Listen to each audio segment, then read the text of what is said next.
Across the UK, online and on DAB. The wild man of late night radio is back. Differently interesting nocturnal emissions from a legend of late night radio. Iain Lee, on air and off the leash. On Talk Radio. We have ways of making you talk. Right, you know what it's like when you've got kids.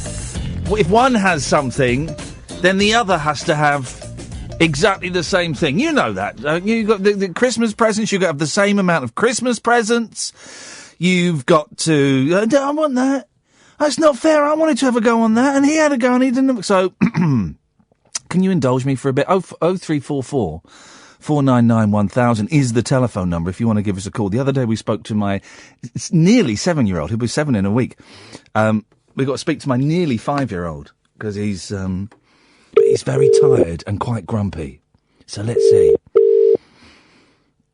Hey, Dada. Hello, Daddy. Hey, guys! Now, which one's which? Who's the Flash and who's A? I'm A. And is the Flash there? Yes. Hey, Flash, you're awake! What? Flash, the thing is, we're on the radio now, so you have to say stuff. No, don't laugh. Otherwise, it's just quiet. So, Flash, did you manage to stay awake? Yes. And you were grumpy when I spoke to you 20 minutes ago. Are you still grumpy now? No. Are you sure? Yes. I'm going to sing a song. I want you to finish it, okay? Yes. Take me down to Paradise City. When the grass is green and the girls are pretty, I want you, please take me home. That's my boy! That's my boy! What the heck are you doing up so late, Flash? I don't know. Oh, man alive. Hey, remind me, how old are you? 4. 4. When are you 5? January. January? So that's soon. 3 weeks. 3 weeks, okay. What would you like for your birthday? Everything. What? An aeroplane. Right, don't take hints from your big brother, because as we've discussed, it's his birthday next week. He's not getting any birthday presents. No. No, you said you're going to throw all mine away. I'm not going to have any birthday presents. I'm going to throw all your presents away, yes. That's going to happen. So, did we have a good day today, guys? Yeah. What did we get up to? Look at and play Pokemon. Yeah, we did. Well, the Pokemon kept crashing my phone, didn't it? Didn't work. Kim, Flash, Flash. Would you like to sing any more songs before I get on with the radio show? Yeah. Go on then.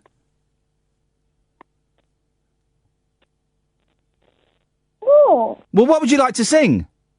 I don't know. Well, what songs do you know?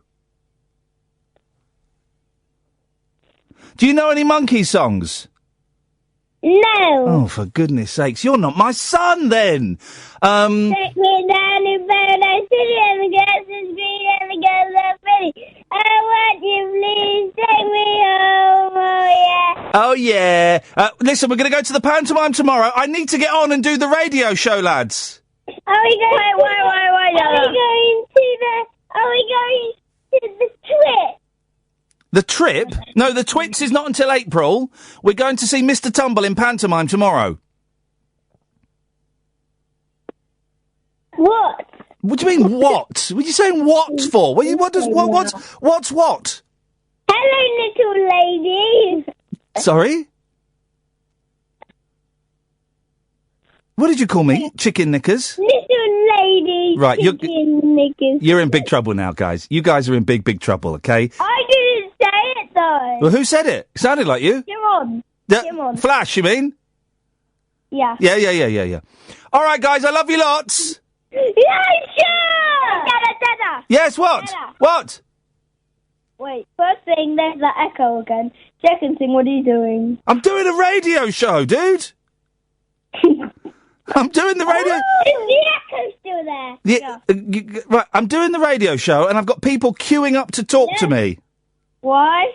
What do you mean, why? Because that's what I do. Yeah, there's an echo. Oh, for goodness sakes. Right, goodbye! Bye, Wait, Daddy! Yes? Hear the echo again. Right, okay, I'm going to cut you off now. Hello, Daddy. I know you said me. Bye-bye, Flash. Hello, Bye-bye, Daddy. Ace. Bye-bye. Zombie bottom. Zombie bottom? Go away. I mean, I'm sorry, guys. I'm sorry you had to indulge that. I appreciate that. 0344 499 1000. Late Nights with Iain Lee on Talk Radio. Let's go to Stephen. Evening, Stephen. How are you going? Yeah, I'm good, thank you, Stephen. How are you? I'm doing great. I'll tell you something. That's a lovely bunch of children you've got there. I cannot hear a word that you are saying. That is lovely children you have, and they're a lively bunch. I can't. Let's call Stephen back because I can't. It would be helpful if we can understand the callers. Thank you for indulging me there, dear listener. 0344 499 1000. Late Nights with Iain Lee. It's well, it's a strange one tonight because it's kind of it is Thursday. It's been a long old day. A very, very long day dealing with those two lunatics. And I've not really got much of a vibe for tonight's show. You know, I mentioned this, and the reason I'm going on about it... Oh, hang on, we might have Stephen back. Stephen! Stephen! Flip. Hear me? Oh, jeez. Stephen! How are you going? Yeah, what do you want? I'm just thinking there. That's a lively bunch of children you've got there. I'm happy as Larry. They are very, very lively, Stephen. Very, very lively. But I had to cut that phone call short as they need to get back to work. Oh, God, I wish I could get a job at their age. Well, you know, they earn less than minimum wage, and it's harder to find chimneys and coal mines these days. But boy, oh boy, when we do, they work very, very hard. I'm glad you can find chimneys. But what's actually bothering me, Iain, is yes. It's the problems at Buckingham Palace. The Buckingham Palace, yes. Yeah, and I strongly think that the Queen is no longer here. Well, okay. This is there's been a rumour going around over Christmas that the Queen has passed away. Yeah. And when was the last time that we saw the Queen in public? Well, I would say about 5 years ago, because what? The last 5 years. 5 years ago? Yeah. I think it's a lookalike here is going about. I don't think it's that actually is the Queen. I think it's somebody that's portraying as the Queen. Do you think it's that Jeanette Charles woman that used to play the Queen in the 80s? Well, you might be right. But oh, no, she was my... I really think she has passed away. And I would say... 5 years ago. See, when you look at that person, that's not the real Queen that we knew. I really genuinely think as times went on, people have suddenly realised. Well, she's not here. I don't think she's here. You're the only person that says that you think she died 5 years ago. Yeah, I think she's passed away. I genuinely believe that. And I think poor Philip is just going with the flow. And I think with the infighting in there to see who's going to take over, it's causing a lot of problems. Yeah. And now we've got Brexit and everything else. What? There's a problem there for this country. What? How do you think she died 5 years ago? I think she just passed away with natural causes. Natural causes. The way there was nobody like Charles or William or wee Harry or anyone else that you could put in there as king or queen, because nobody will ever fit in their shoes anymore. Well, very small feet. But Charles would be all right for. No. You're having a laugh there, Iain, because no. He was all allowed to marry Camilla on the grounds that he would not be king. Where did you hear that? I thought that he could be king, but she couldn't be queen. I think he gave up, way back to the Wallace Simpson and the rest of that crowd, the abdication, that he's gave up his right to be king. He'll never be king. All right, well, what about William? William would... It was over 100. William would be a good king. No. You're having a laugh. You're there with Andrew already been king. No. As far as I'm concerned, I would do away with the royal family because They're just upholding the taxpayer like myself in society. Oh, come on. The Queen's... The Queen is dead apparently 5 years ago, according to Stephen's breaking news. Passed away. I don't think she's here. But they're good. They're a bit of fun, the royal family. They're funding in the taxpayers and everything. But listen, it's going to cost £360 million to renovate their house. I live in a corporation house. I'm not coming in to fix my windows. You're having a laugh. But why? Well, all right. I quite like the royal family, Stephen. Oh, the royal family, they don't do anything, but then why do you go and work? They've never worked in that. Why are you getting so excited? You must be jealous. I'm not jealous. I've never done anything in my life. And why should I? It's even the family's never worked. Why am I keeping them? Well, because they're better than you. They're no better than you. I'll tell you what, I can get these work Ian. They carry and see your own children. They're more important than them. Stephen, you're just jealous because they're not jealous in my puffing. They're a waste of time, a waste of money. And see that big house I've got? Yes. They're the homeless in there. Which one, Buckingham Palace or one of the 5 castles? They've got Balmoral, they've got Sandringham, they've got loads of places. They shouldn't have anything. Well, so what, you'd make them homeless? I wouldn't make them homeless. I'll put them into a council house and see these fancy cars I've got. I would buy double-decker buses and put them on that to travel about. But, Stephen, what I don't understand is why you can't accept that they are better than you. They'll never be better than me. I'll tell you something. Well, you tell me why they're better than me. I can walk down the street. I will tell you exactly why. I don't live or sponge or wet. I'll tell you. What do you do for a living, Stephen? You're breaking up. Go back to where you were. I worked in a bus scene. You worked on a bus? Yeah, I worked in buses. So what? No. What do you do for it? What do you do? I paid my tax. I never sponged off the government. Stephen, what do you do for a living now? I'm semi-retired. So all right. So what? You get a state pension? No. You don't get a state. 5 years. I retired before my pension was due. So what are you living on? I'm living on a couple of pounds and wee odd jobs that I do for my neighbours round around me. Is it cash in hand? No, it's not cash in hand. Because if it was cash in hand, you wouldn't even be paying for the royal family. As well. Right, so you're too lazy to work, and yet you're having a go at a 90-year-old woman who works pretty much every day. I'm not a 90-year-old woman. I'm going to that. I'm having a go at the establishment since it was created. We do not need them. But they work more. You can't even be bothered to work. They're walking out there, and they've got doctors in hand. They've got first. Hang on a minute. You use the NHS. Stephen, you use the NHS, yeah? But you don't contribute.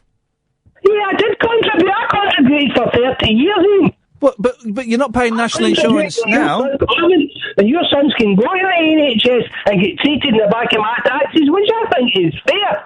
But you don't pay national insurance now. I've paid it for 30 years. But then you just stopped working. What? Because you were lazy, and yet you're having a go at some upstanding, decent people who are better than you, who work every single day. You're having a laugh. You tell me what Edward, Harry, and all these. What have they done? You're just jealous. They're all gone now, and they'll be kept. You're jealous, Stephen. Listen, you and me, we're scum compared to the royal family. You're probably a little bit scummier than me. They'll never be scum. We can hold together. If you listen to your children are better than they are. I can't say that, Catherine. Yeah, your children are better. Don't say scum is not a word. That's a horrible word to use. Well, but that's what we are, Stephen. You don't work for a living. I do. Compared to. I'll tell you what. You felt like a rest. She's worked for 75 years. Apart from the last 5 years when she died. She uses 40 buttons up her blouse. Dude. She does nothing. Stephen. She doesn't wash her dish. Stephen, you need to calm down. She's going to outlive you. You're going to have a thrombo. She passed away 5 years ago. She's still here. Okay. Well, thanks for calling, scumbag. Cheers. Bye. 0344 499 1000. Talk Radio. Late night conversation worth losing sleep over. Iain Lee. On air and off the leash. On Talk Radio. We have ways of making you talk. Yeah, I heard the theory that the Queen had died over Christmas. I was perpetuating that theory and that rumour around the Christmas table. I've not heard one that she died 5 years ago. That's new. That reminds me, a few people over the last couple of weeks on Twitter said, why don't you do a conspiracy theory special? Do a conspiracy theory special. And it's kind of crossed my mind, but here's what I've discovered doing this show, and it's a weird thing, and it's primarily my own doing. But also I think it's an evolution in radio, and I think it's a kickback from those radio shows where you get a question an hour and you have to stick very strictly to the question. When I come on here and do, in inverted commas, topics, you lot don't go for the topics. You don't go for them. You don't, you know, me and Kath have thrown out some absolutely brilliant questions, and you tend not to go for them, which is fine. I'm not doing a spend love and having a go at you. That's totally fine. So, if I were to come on and say, okay, guys, well, tonight we're going to talk about conspiracy theories, you wouldn't phone in. So what I will say is, conspiracy theories are always welcome. Most of them I think are bullshine. Some of them I think are genuine. But, you know, things like the Twin Towers, that was probably some terrorists. Princess Diana, that was probably a drunk driver and no seatbelts. JFK, that was probably Lee Harvey Oswald. Probably. Elvis dead. You know, the moon, yeah, we did. So, I think most of them are nonsense. Flat Earth, on your bike. But you're very, very welcome to call in. I will entertain them all. Oh, we must get back. Do you remember that bloke we had on? Talking about, well, he was on purportedly to talk about the murder of a conspiracy theorist in Poland. We didn't actually get onto the subject of that, despite talking to him for an hour. We'll get him. I'll tell you what, I'll see if I can get him on next week. We'll get him on again, because he was a lot of fun. The Nazi Bell, yeah. We'll get him on again. I did enjoy that. So if you want to call in with conspiracy theories, listen. This is a show, and you know the line about we don't talk about Trump, we don't talk about Brexit, and we're getting more and more new listeners this week because they've got a fascist on the other place, right? Which is great for us. Love it. It spells the death of broadcasting in this country. But for the next year, it's good news for me. But you can call in about anything, and I don't think I stress that enough. You know, whether the conversation's getting heavy about antidepressants or suicide, or it's my kids, or it's we're talking about Big Brother, whatever. You can call in literally about anything. You'll speak to Catherine, my producer, or Ed, who is the tech op for this show. They will ask your name. They might ask you a little line about what you're going to say, and then they'll call you back. And that's it. That's the screening process. So even if you felt uncomfortable about what you were going to talk about, if they did ask you, what do you want to say? Which I don't think they even do. You don't say it. You could always lie. Honestly, we turn, how many people are banned from this show now? There's, what's her face? There's, Fatty. And there's, Bellend. So it's three people, only because they're all psychopaths. That's it, So anyone can get on and talk about anything. You can have a go at me. You could, whatever. And I know that that's quite a daunting process, and it's really daunting for me because honestly, I don't have a vibe this evening. Nigel and Pablo, we'll come to you in a bit. 0344 499 1000. I don't really have a vibe today. Really tired today. And I came off my metazapine antidepressants about a week and a half ago.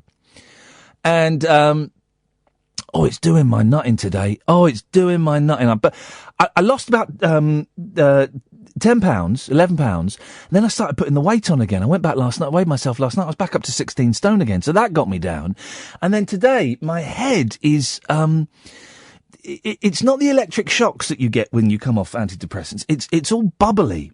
My head is bubbly, and I'm really emotional. I was out with the boys today, and I just kept thinking, oh God, these boys aren't going to be around forever. You know, in that they're going to grow up into young men. I took them to get a haircut, and they're 4 and 6, 5 and 7 in a couple of weeks, and I took them to get a haircut, and they looked like young men, and I was sat there looking at these beautiful young men, and I got overwhelmed with emotion, and so I feel nauseous. I've got a headache.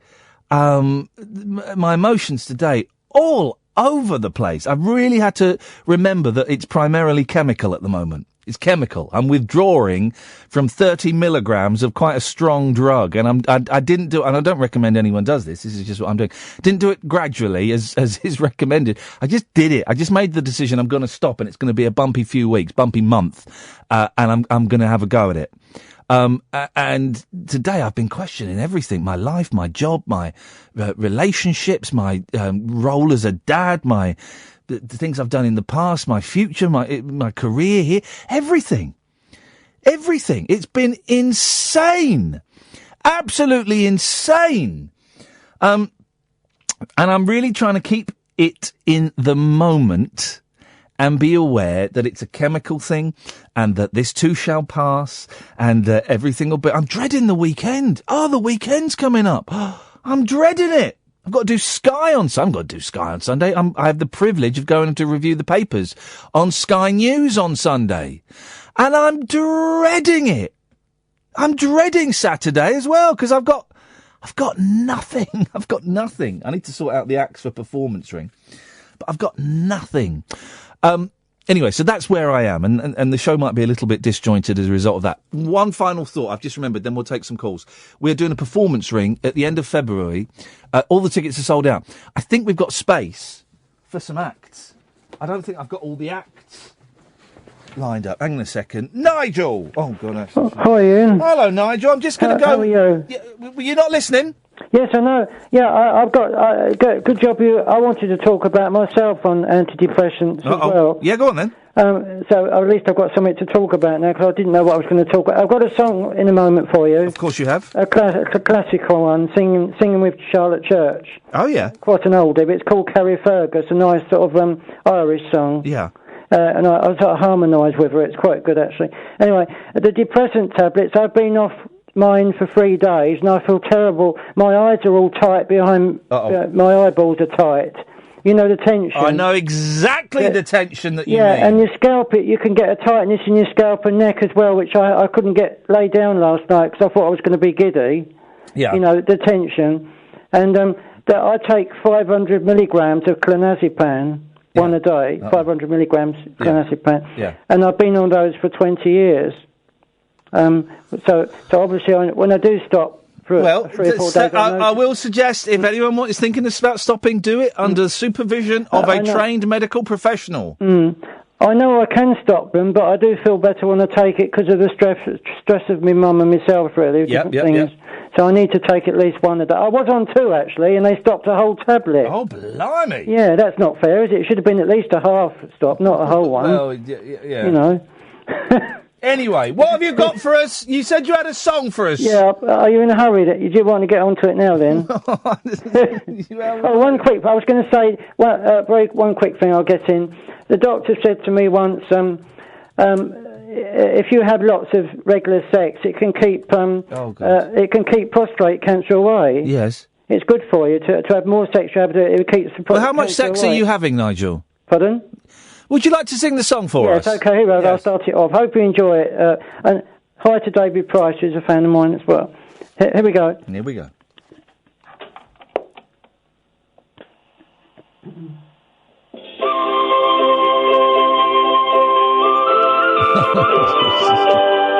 Testing 1, 2, 1,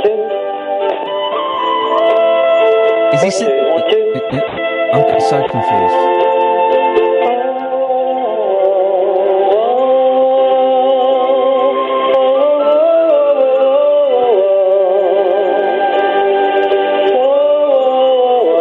music's a bit too loud.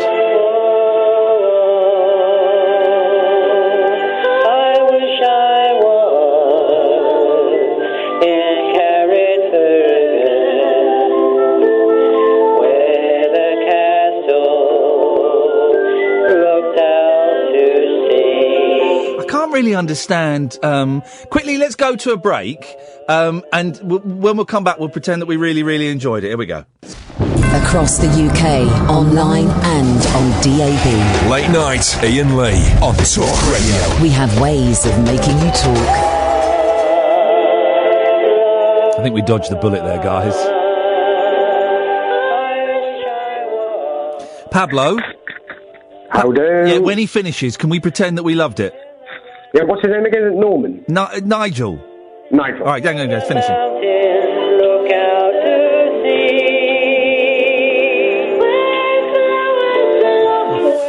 It goes on for a bit. Hang on a minute. Pablo, we'll have it in the background. What did you call in for, Pablo?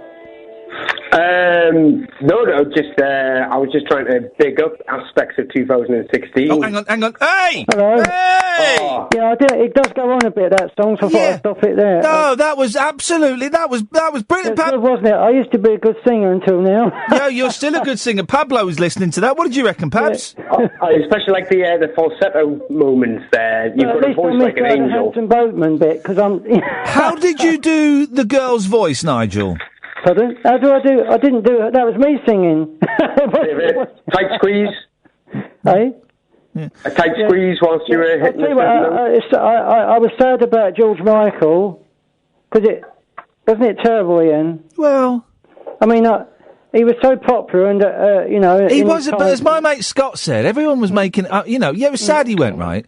But everyone was making out like Brian Wilson had died or Paul McCartney. It was, I don't want to say it was just George Michael, because that's the meaning, and but what I mean was, it was just Paul, it was just George Michael, he hasn't been doing much recently lately, has he, anyway? He did the Faith thing, he did that terrible Songs from the Last Century album.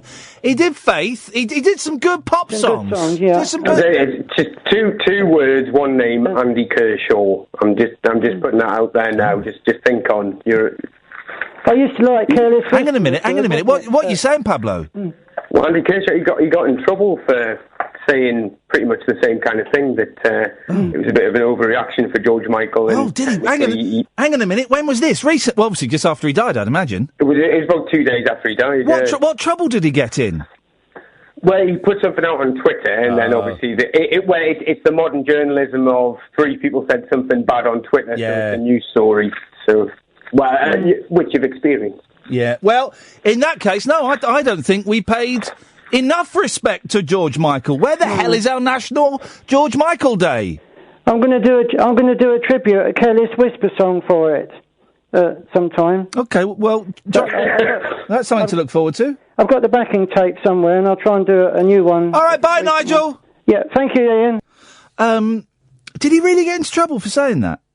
He did, yeah. Well, in the newspapers. I don't know if he got in official trouble, but he sent out a tweet just saying that it was a bit mournful and overreactory, that, saying that he was... I think it's sad that George Michael died, right? But, it wasn't Brian Wilson, it wasn't Paul McCartney. He did some cracking pop songs, and he seemed like a decent bloke. But that's... oh, God, people are going to hate me. It is a little bit of the whole kind of the funeral parade thing, that like the news often jump on it quite quickly, and it becomes a big, it used to be the whole thing of having the radio thing for when somebody dies, like if the Queen died. Oh, obviously if she's poorly, just give her another baby to eat. That's just feeding into the no one. I tell you what's been overlooked. Rick Parfitt died. Rick Parfitt died. Yeah, did you interview Rick? No, we did Francis. We did the other one. But I do wonder if that in some way activated the curse. Well, it's because obviously I'd read that he died, but then I read about the specifics of it, and it sounds quite tragic that he just had he was having a checkup over something to do with an operation, and it all went pear-shaped. Yeah. Horrible. Yeah, no, it's sad, and... the Quo have had more British top 40 hits than any other band, and have been on top of the pops more than any other band. Yeah, but Mr. Blobby had a Christmas #1, so, you put things in perspective. Yeah, that's true. You can't argue with that. Anyway, what did you call in for, Pablo?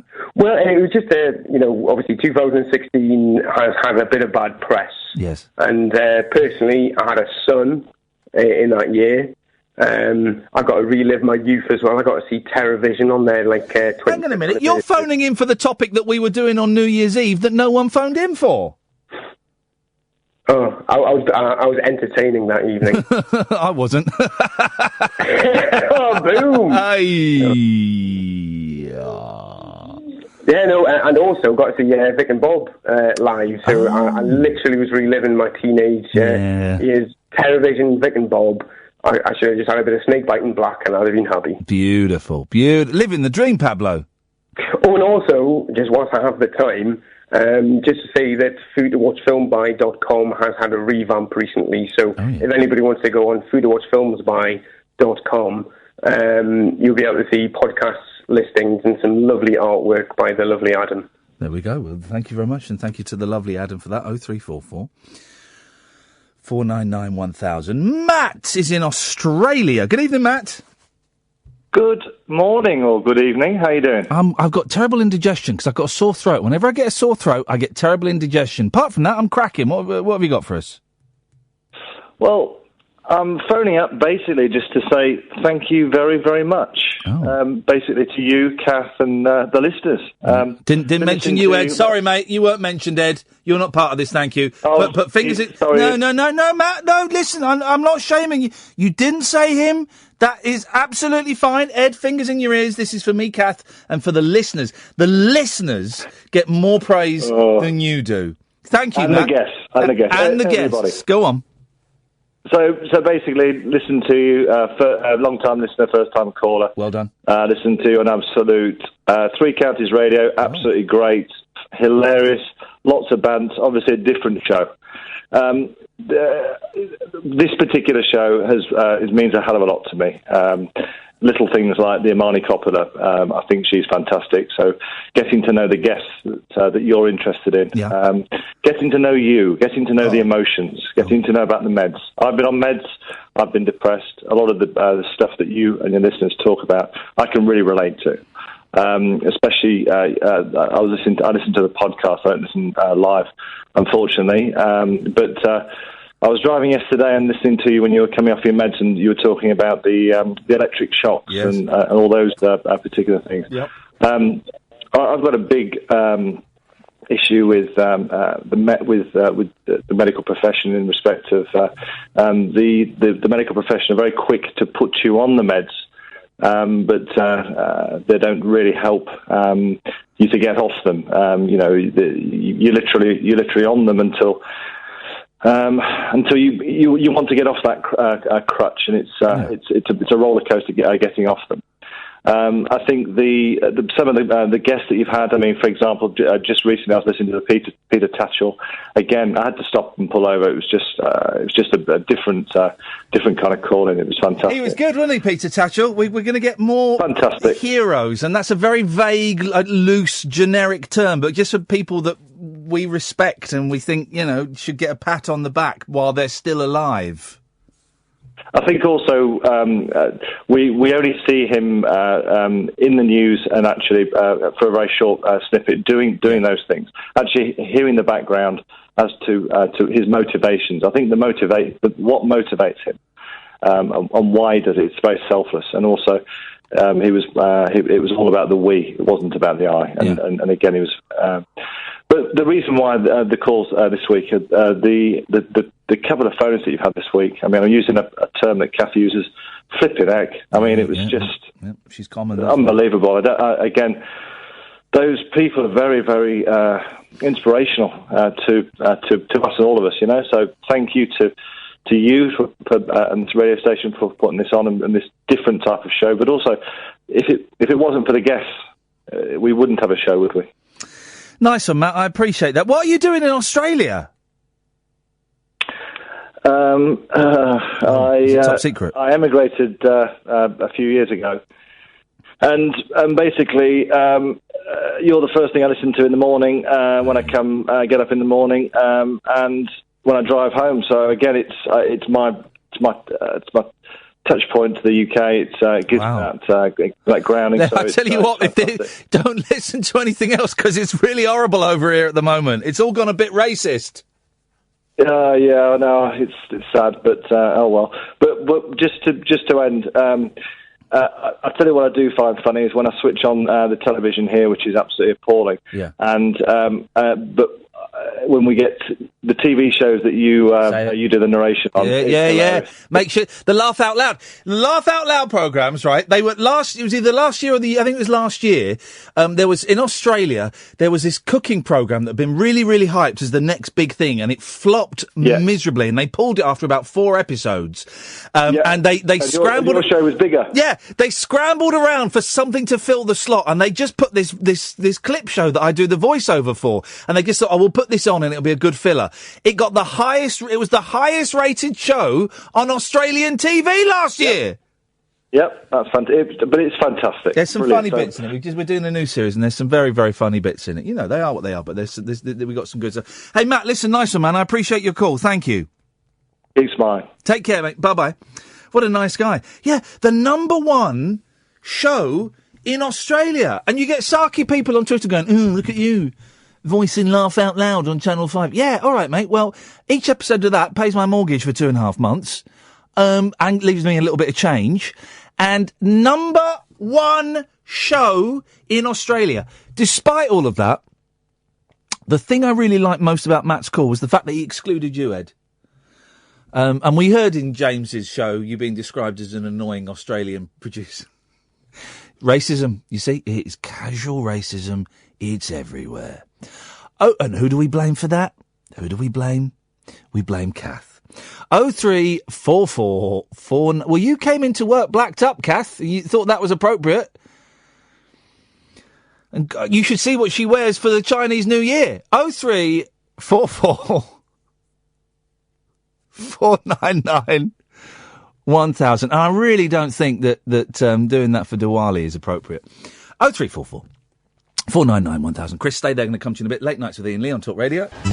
The radio show for people who know the best part of the day is the night. Late Night Iain Lee on Talk Radio.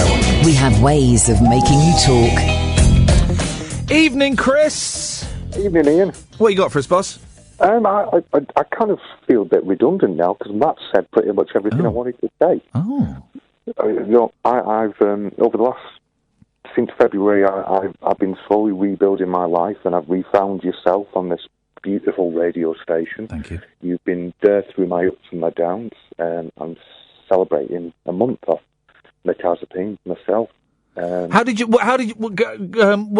dosage were you on? I was on 25 milligram initially, and amped up slowly, and then amped back down slowly. My doctor is fantastic. He is the most understanding doctor I've ever dealt with. Yeah. I've been through many bouts of depression, detection twice. And my doctor now is possibly the best doctor in this country. Hey, flipping heck. Not to like blow his own trumpet or anything like that. How are you finding coming off it? Because I was on 30 milligrams and I just stopped, which I know is not sensible, but I felt I was ready to do it, and it's like day 9, 10, and I've struggled a bit today, and I'm kind of gurning a bit. I've got the gurning face. I really struggled sleeping because metazopine's got that sleeper agent in it. Yeah. Well. And I really struggled, so I've gone on to Zopiclone as a sleeper. Okay. Which I take sporadically. I don't take that every night. It's only when I'm struggling to sleep. The sleep is the killer. And how about the weight? Did you put on weight when you went on it and then lose it?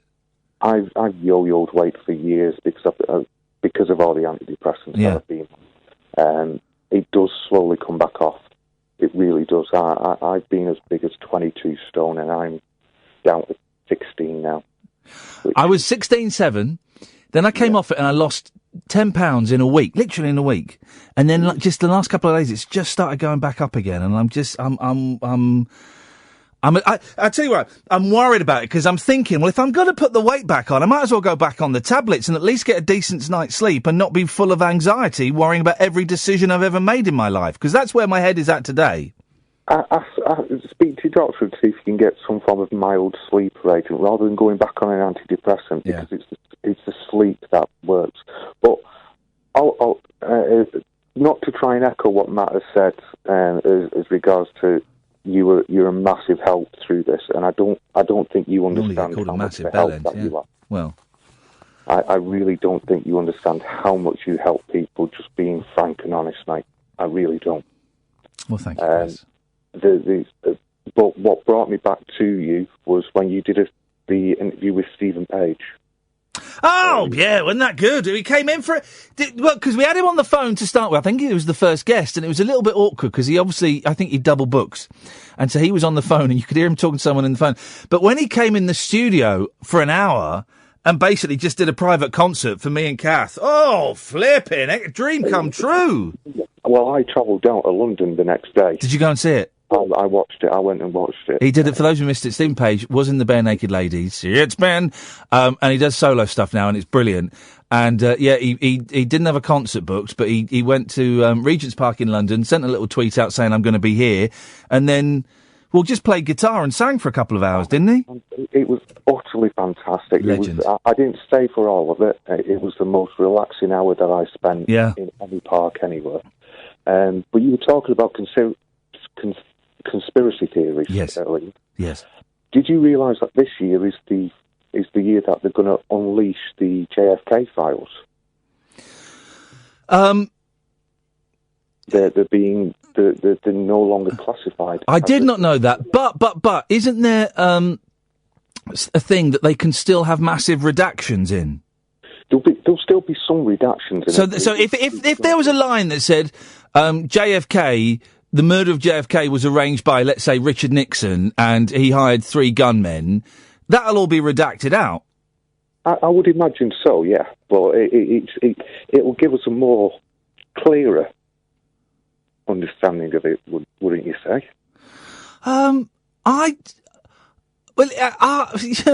If there's stuff they don't want us to know, they won't let us know it. Hey, there's a brilliant story in the paper, right? You know, Hillary Clinton had her emails hacked. Yeah. Where is it? It's in the mail. Right, she had her emails hacked, right? And a teenager could have hacked the Hillary Clinton campaign's emails because security was so lax that the password used by one key member was password. You're joking. The password was password. That annoys me because it tells you everywhere. Everywhere you sign up, don't have password, don't have 1, 2, 3. It will reject. Or at least have password 69 and make the P a capital P if you're going to do it. We had a mate, we used to have a bloke called Justin whose password was 1, 2, 3, 4. And then we worked it out. And he changed it. But he changed it to 1, 2, 3, 4, 5, 6. WikiLeaks founder Julian Assange insisted Russia had no involvement in hacking around 50,000 emails. He said a 14-year-old could have accessed the accounts of Clinton campaign chairman John Podesta because he used the password. Absolutely brilliant. How does he know? How does he get this all this? Well, because he's wrapped up in his little embassy. Yeah. How? I get confused with Julian Assange because part of me, I can't remember why we're supposed to think he's heroic, but I remember that we do. Yeah. But part of me thinks he's been accused of sexual assault in Sweden and he should go and, he could be a rapist. He could be a rapist. We don't know until he goes and stands trial for the rapes that he's been accused of. How much money has this country spent keeping an eye on him? I don't think we do keep an eye on it, because I know that they used to have coppers. I mean, what's he been in there? 3 years? They used to have coppers out there, about 5 or 6 coppers all the time. And then about a year ago, they said something like, it's costing us 25 million quid a year, so we're going to stop. So I don't think they have any police out there anymore. You might not have the police out there, but they're going to be looking at him in other ways. If I knew there was a rapist in their house opposite me, yeah, I might, I might not be stood outside his door, but I'd be keeping an eye on him. Yeah. You're saying, look, there are some coppers living opposite the embassy, and every now and then they're just tweaking the curtain, going, "Yep, still in there." Well, it's something. They must be doing something. You're not going to leave. You're not going to spend $25 million a year on this man that's supposedly a rapist. And I say supposedly. Well, yeah, he's accused of sexual assault, I think, on two women, and leaking all those emails and stuff. That I don't remember WikiLeaks and all that.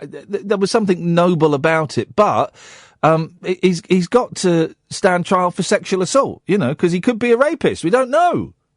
Every man has to answer for his crimes. Yes, if he's committed them, or it could be a hideous setup just to get him extradited to America. I don't know, but it would be great if that the cloud above his name could be removed one way or another. It's back into the conspiracy theories, isn't it? They are fun. They are fun conspiracy theories. I just don't. Maybe I'm too trusting, Chris. I just believe what our Zionist masters tell us.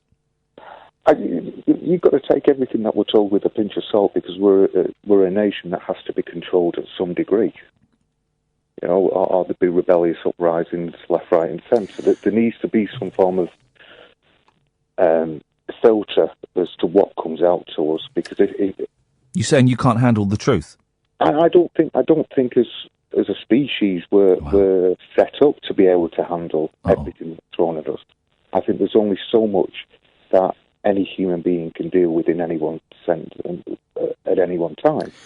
Do you remember when Obama came into power, and he hinted, there was a speech where he actually hinted he was going to reveal the truth about America's knowledge of UFOs. Do you remember that? I don't remember that per se, but it sounds like something that he would want to do. We had a UFO expert on. This is on another place. It wasn't Joe Laven's. It was another one. Nearly said a proper one there. How rude!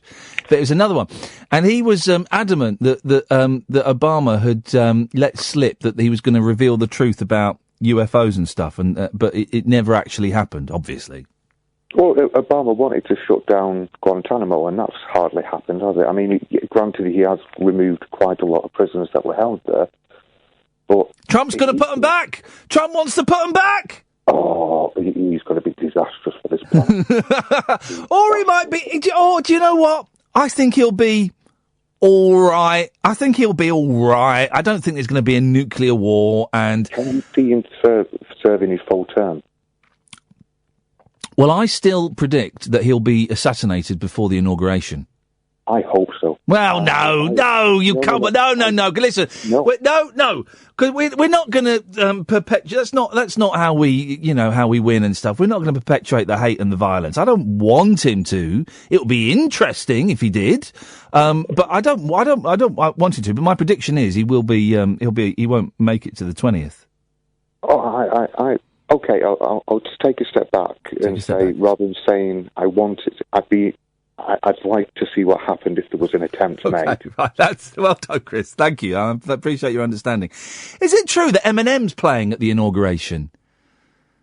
Is that I read that, but in the era of, Richard, I'll come to you after the news. 0344 499 1000.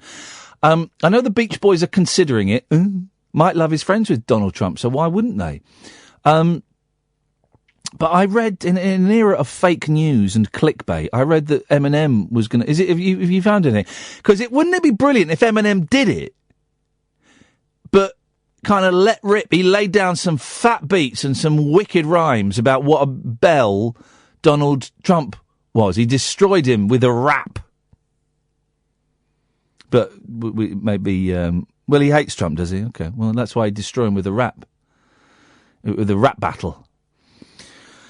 03. We did an hour of radio there. I've got no idea what we talked about. Primarily about the Queen dying 5 years ago, which is news to me.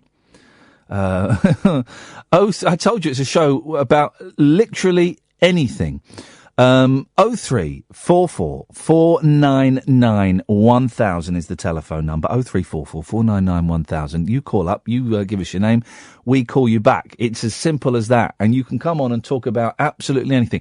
Remind me after the news. We need to get some acts for the what is potentially the last performance ring in February. So we'll talk about that after the news. Late Nights with Iain Lee on Talk Radio. Late Night, Iain Lee on Talk Radio. We have ways of making you talk.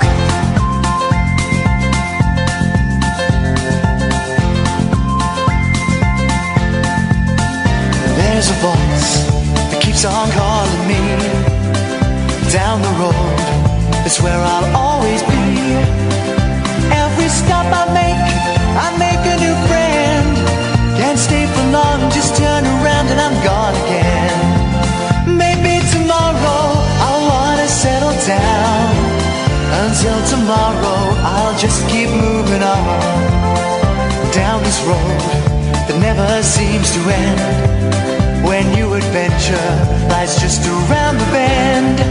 So if you wanna join me for a while, just grab your hat, come travel light, that's hobo style. Maybe tomorrow I'll wanna settle down. Until tomorrow, the whole world is my home. So if you wanna join me for a while, just grab your hat, come travel light, that's hobo style. Maybe tomorrow I'll wanna settle down. Until tomorrow, I'll just keep moving on.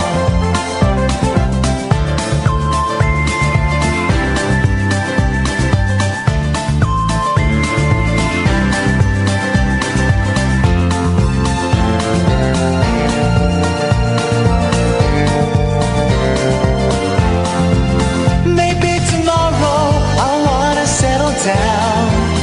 Until tomorrow, I'll just keep moving on. There's a world that's waiting to unfold. A brand new tale no one has ever told. We've journeyed far, but you know it won't be long. We're almost there and we paid our fare with a hobo song. Maybe tomorrow I'll wanna settle down. Until tomorrow, I'll just keep moving on. So if you wanna join me for a while, just grab your hat, come travel light, that's hobo style. Maybe tomorrow I'll find what I call home. Until tomorrow, you know I'm free to roam. Here we go. So several live shows coming up that you can come to.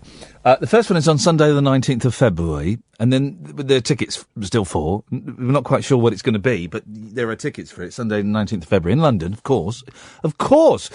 We tried to find a venue in the West Midlands, and we couldn't find one. We had some people saying, oh yeah, I can sort you out one. Okay. And then they just vanished. And then the venue got in touch and said, oh, you can use us. And then they just vanished. So they're in London, I'm afraid. So Sunday the 19th of February and also Sunday the 26th of March. There are tickets available for the shows that me and Kath are putting on, and you can come and you can be part of it and be involved in it, or you can just sit there and watch. But you're going to watch history being made. That much I can guarantee you. If you want tickets, ticketsource.co.uk/Iain-Lee. Ticketsource.co.uk/Iain-Lee, and I'll tweet the link in a second. There is a show on Sunday the 26th of February that you can't come to as it's sold out. But it's just dawned on me, I haven't got enough acts for it. This is the performance ring, where you, dear listener, are the acts that fill the show. And I've got it's come around so quickly. So if you are an act, or you want to be an act, or you want to have a go, then come and have a go if you think you're hard enough. What we've got so far, we've got a stand-up, we've got a grumpy skeletal, but I don't know if these are definite. I've got to email and make sure these are definite. I think we've got two people showing a film, showing films. We've got someone's going to give a talk, someone's going to play conkers, and I can't read what that other one does. So, We need acts, and it can be anything. You can do it on Skype as well if you can't make it to London.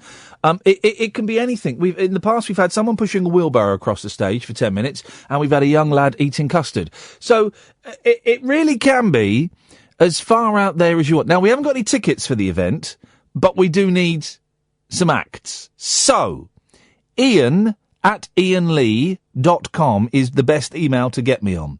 IAIN at LBC.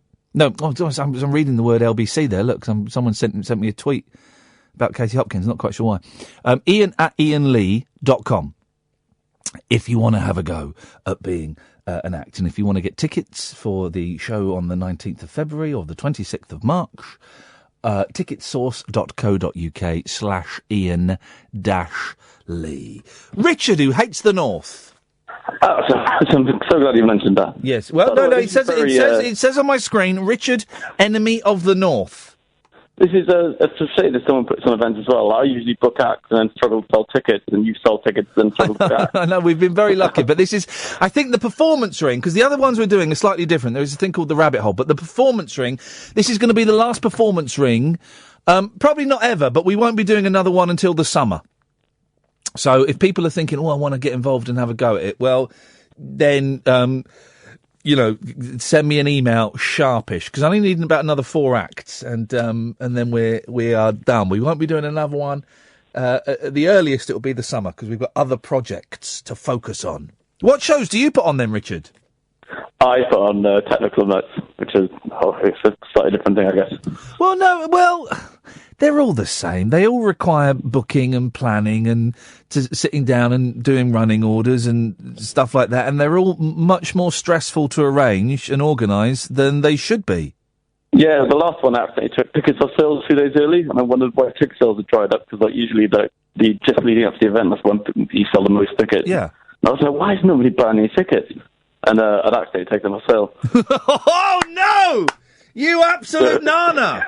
Yeah, so that's a great one. Great work. Very lots of money on that. I wasn't going to call for a while after nearly causing a civil war and offending a lady on Facebook, which is blatantly a middle-aged man pretending to be an attractive young lady. I didn't stumble across the weirdest thing on the internet. It stumbled across me. Yeah. So I know you don't use Instagram, but I do. I don't have a girlfriend, so I follow a lot of dogs on Instagram. But people like to get their dogs Instagram famous.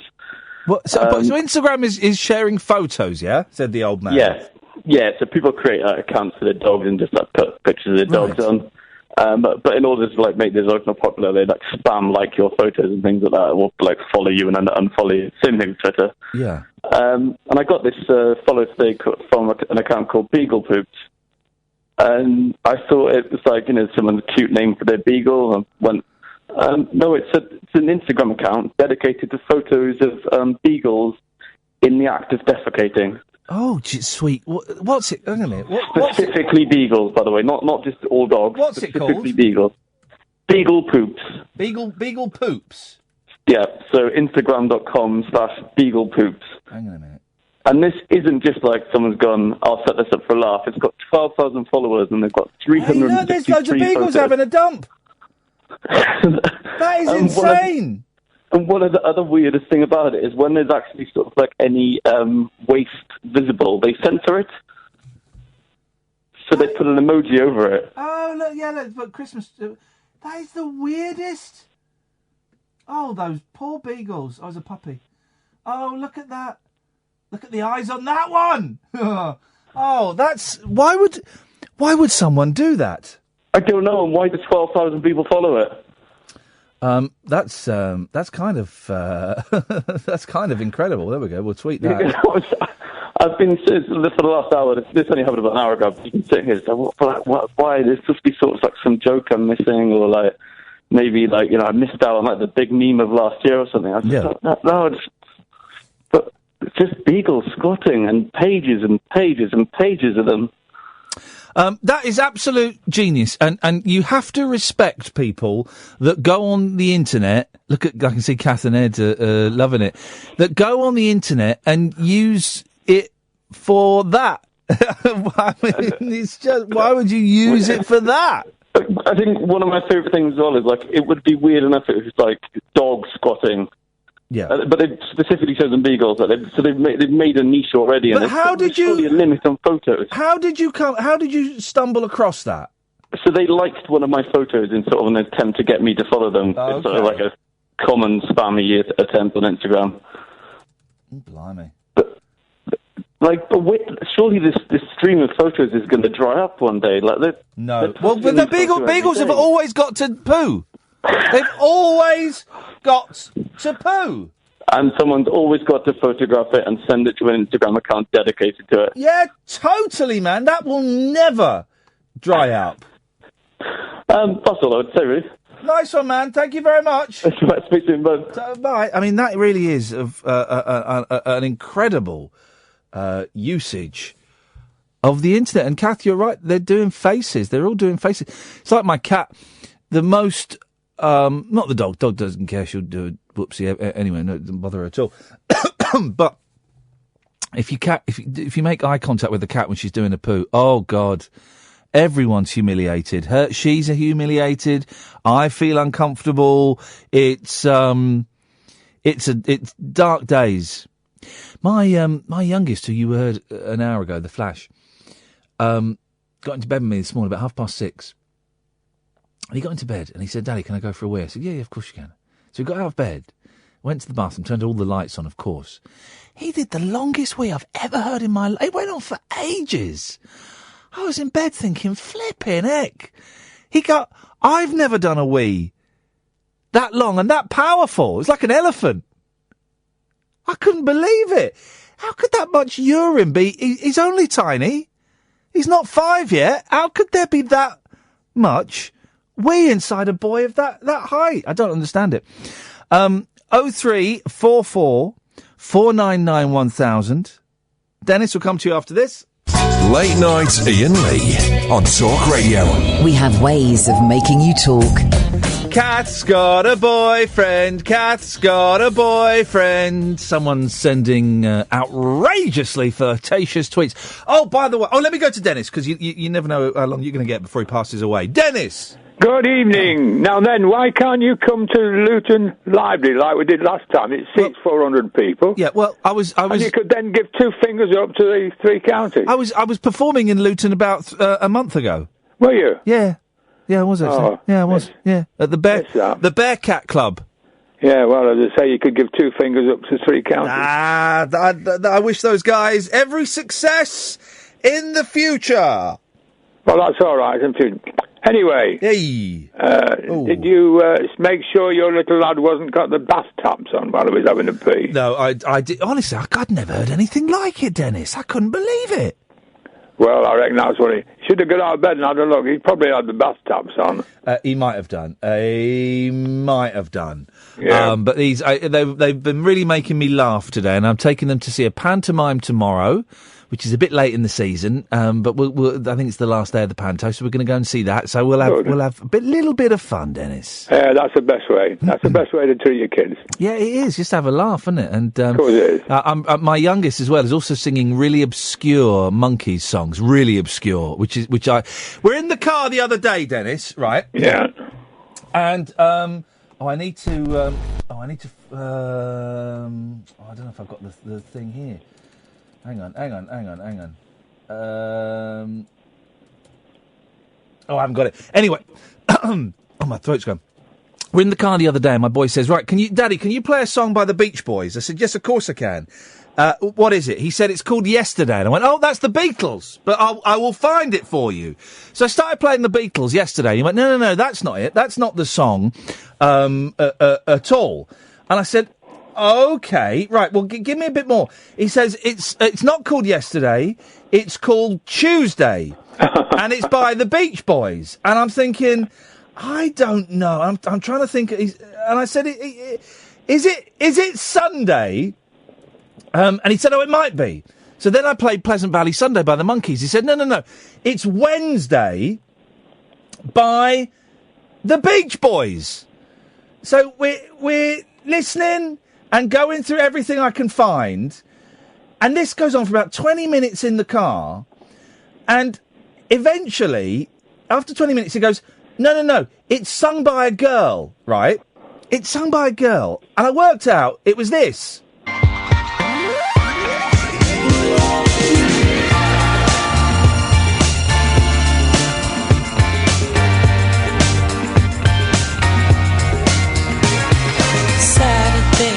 Right, so it's Saturday, sung by a woman. Well, not Tuesday, sung by the Beach Boys. I gave them a damn good thrashing for that.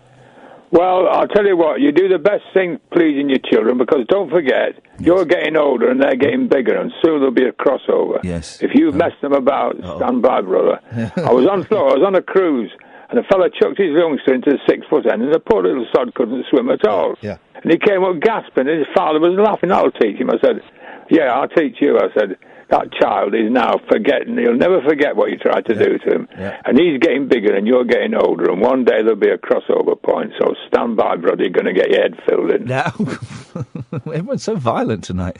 Dennis, nice to talk to you, mate. Bye-bye. All best. Bye-bye. I was going to say something before, Dennis, and I can't think what it was. It doesn't matter. Cassie is the last caller on the switchboard, guys. So if you want to get on the show, now would be an excellent time. 0344 499 1000. Oh, Katia! Yes. So, next Tuesday, I am meeting up with tech expert Will Guyot. Well done you. No, there's more. Him? I'm not meeting up with him socially. I can't stand the man. He badmouthed good friend of mine, Stephen Murdoch, and so I shall forever... I'm very loyal to my friends, Katia. Yeah. So I anyone that badmouths my friends, well, they're dead to me, except when they can help me out with something, and this Mr. Guyot can help me out with something. Oh, changes everything. Yeah, doesn't it? Mm. He is going to give me to keep forever and ever and ever, although he thinks it's a lens for a week. Once I've got it, I'll just change my phone number. Oh, Mr. Lee, no live here. He's going to give me forever and ever and ever a 360 camera. What? Do you know... No. Do you know what a 360 camera is? No. Right. Let me tell you, because it blew Kath's mind the other day when I showed her how it works. It's a little camera, and I'll put it on the desk there, right? And what you'll be able to do, you'll be able to watch us on Periscope on your phone. Yeah? You with me? I'm never quite sure, Katia, because I do lose you in conversation quite quickly. I'm trying to picture myself looking at you on the 360 camera. Well, you don't know what it is. Oh. So don't... I am... God, bloody... This is worse than talking to Nigel. I am telling you what it is and what it can do. But have you ever watched the show on Periscope? Yes. On your phone? No, I can't on my phone. No, it's a really old phone, like 15 years old. So Okay, well, imagine you had a good phone where you could watch it on Periscope, right? Mm-hmm. And you hold the phone and you're looking at me, yeah? But there, have I lost you? No, I can imagine that. Right, imagine that. But then imagine you move the phone around and you can see all around the studio. You move the phone up, you can see the ceiling. You move the phone down, you can see the desk. I don't quite know how that bit works. You move it all around and you can see all around the studio. I know what you mean. I've seen that once. You've seen that once? Yeah, I've seen that once. Roger was really excited about that brand new technology, and I'm not impressed. Roger, yeah. You're not impressed with it? No. Well, flipping it, mate. Well, we're going to be the first ever radio show in the world to broadcast next Tuesday in 360 degrees. Wow. Yeah! Yeah! That's what I'm talking about. I'm not going to watch that. No. Sorry? I'm not going to watch you in 360. Why? Motion. Why not? Why? Why? Yes. Why? Well, because it'll be a breakthrough. You'll be able to move your phone around and look all around the studio. That's too futuristic. I can't handle that. I'm afraid. What is the point of me trying to innovate when I'm broadcasting to cretins and plebs? What is the point? I might as well just come in here I might as well come in here, Katia, for 3 hours and go. I might as well do that for 3 hours. I'm trying to innovate, and I'm broadcasting to idiots and muppets. Okay, are you talking about me in any way? Yes, I am. The fact I have to explain that shows what a cretin you are. Okay, that's a bit rude, isn't it? I was going to set you up with Phil Collins. What, on a date? Well, kind of. Oh, okay. How are you going to set me up with Phil Collins? I'm interested again. Yeah, like that. What's Wyatt's guy name? Well, I'm not Wyatt, saying- yeah. Well, Gil Wyatt. Well, you know what? That's a shame, really, because you can have spoken to Phil Collins, but it's not going to happen anymore because you were rude about the 360 thing to me. So I wasn't rude about the 360 thing. I was rude about you and your lack of reaction to the 360 thing. Well, I'm jumping up and down now. How do you know Phil Collins? Did you used to go out with him? Is he a friend of Roger's? He's a friend of Steve, and well, I'm not going to tell you now, am I? Okay.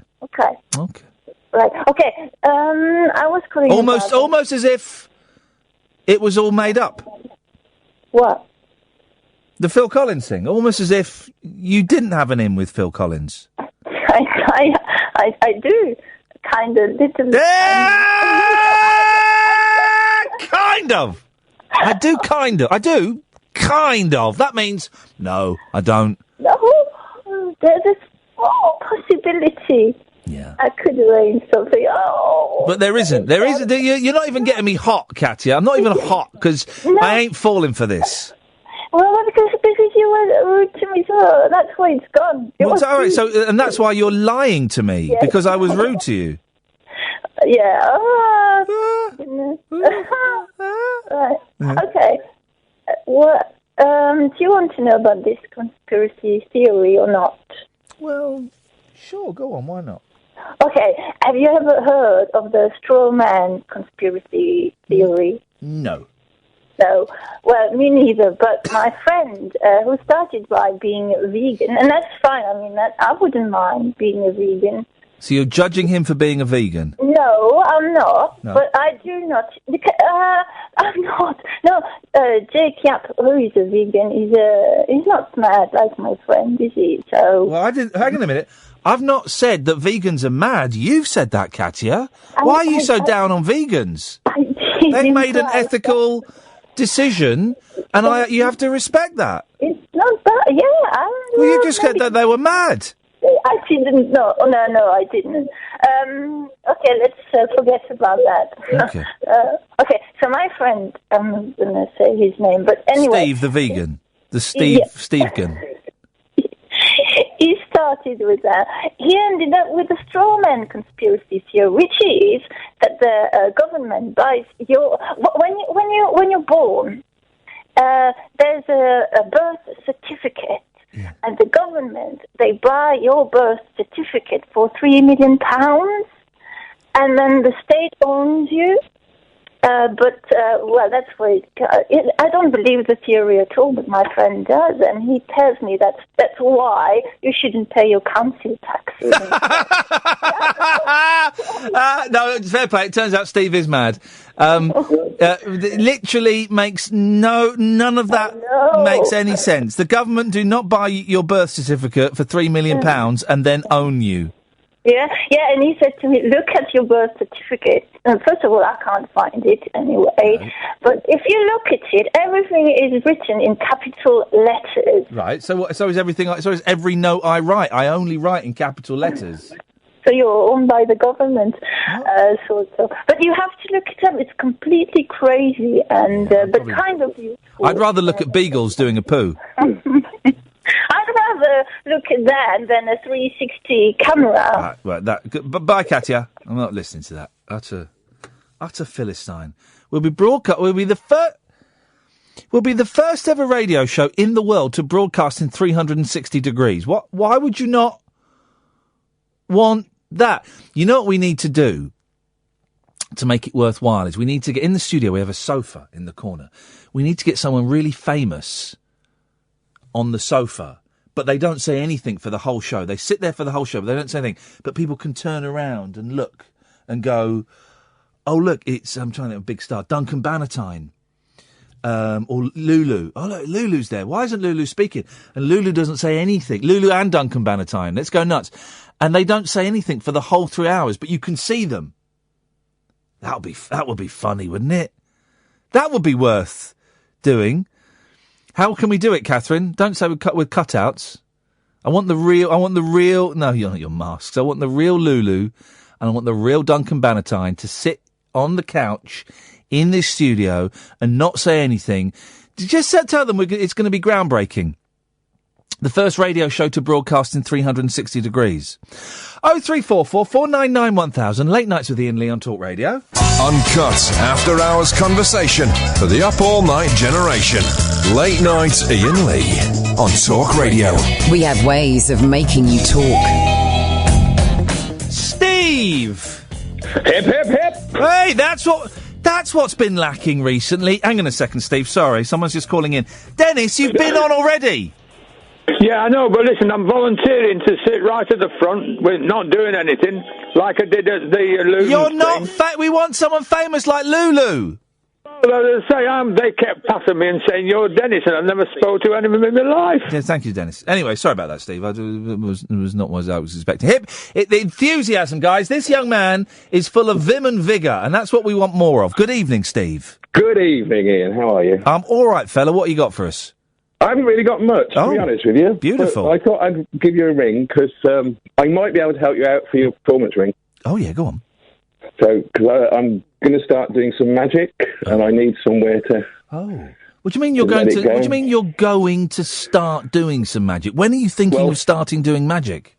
29th of February? 29th, is it 29th?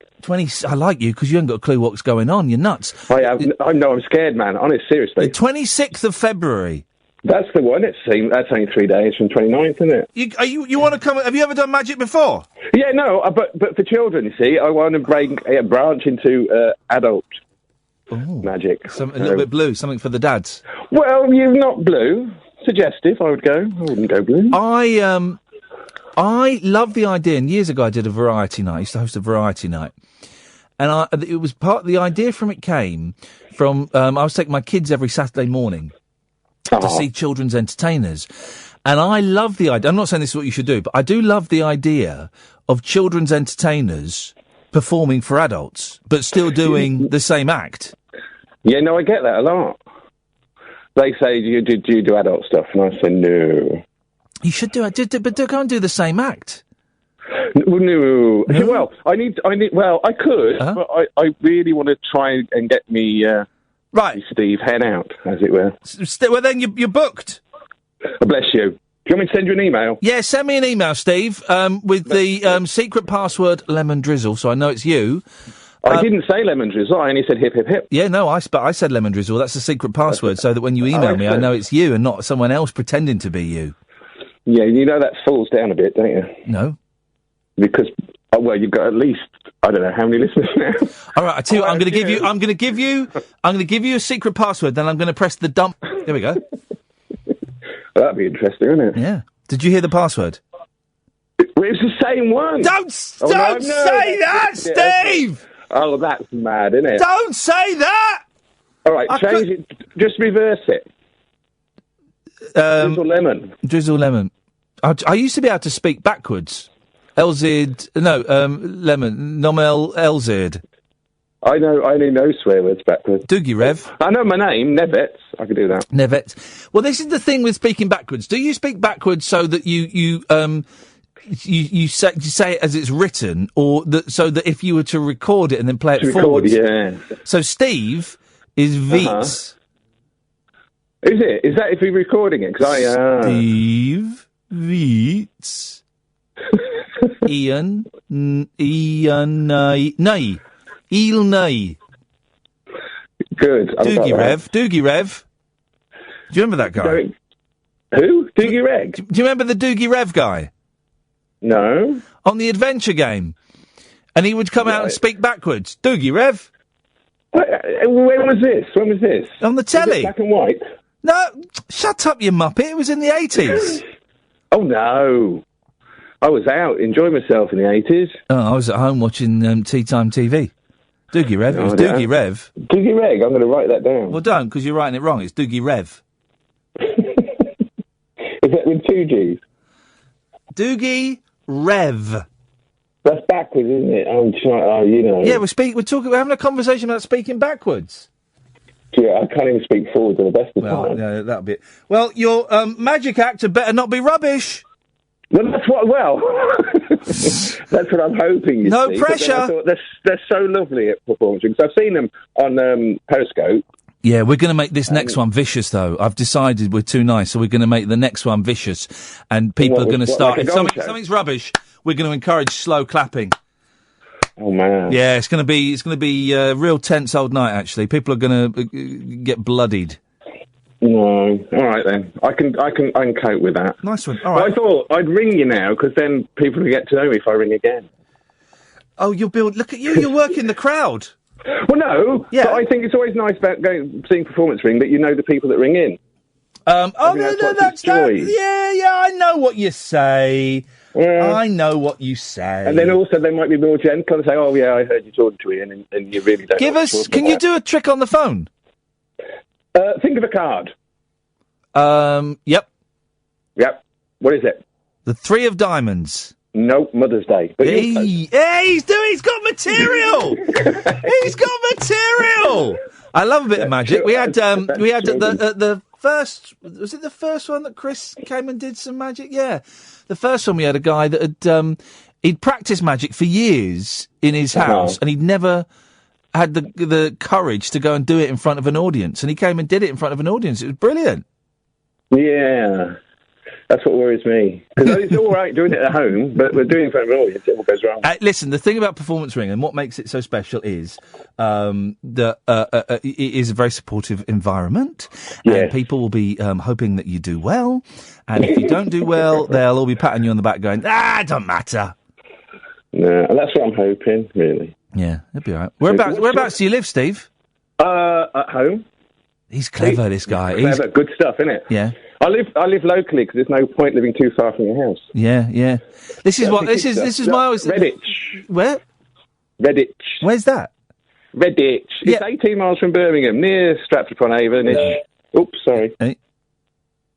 My computer went ding. Yeah. I've never heard of it. But you have. I don't think near so. Worcester. You've been to Worcester. You've been to Huntington Hall. I've been to Huntington Hall. I performed at Huntington Hall. It didn't sell very well at Huntington Hall. I came to see you. Were you there? You weren't there. You weren't there. The one that brought your young lad, were you? Yes. Oh, really? Yeah. Well, he was like 13 or something, wasn't he? No, he's 20. Oh, well, in that case, he's not a young lad. He's not. To me, he's young. No, he's an old man. He'll always be young to you. He's an old man. Yeah, it was a nice venue, but not many people came. It is. It was a weird show. But anyway. All right, Steve. Send me an email. Nice to speak to you. Yeah. I'll send you an email. Let me drizzle. Ta-ta. Cheers. Bye-bye.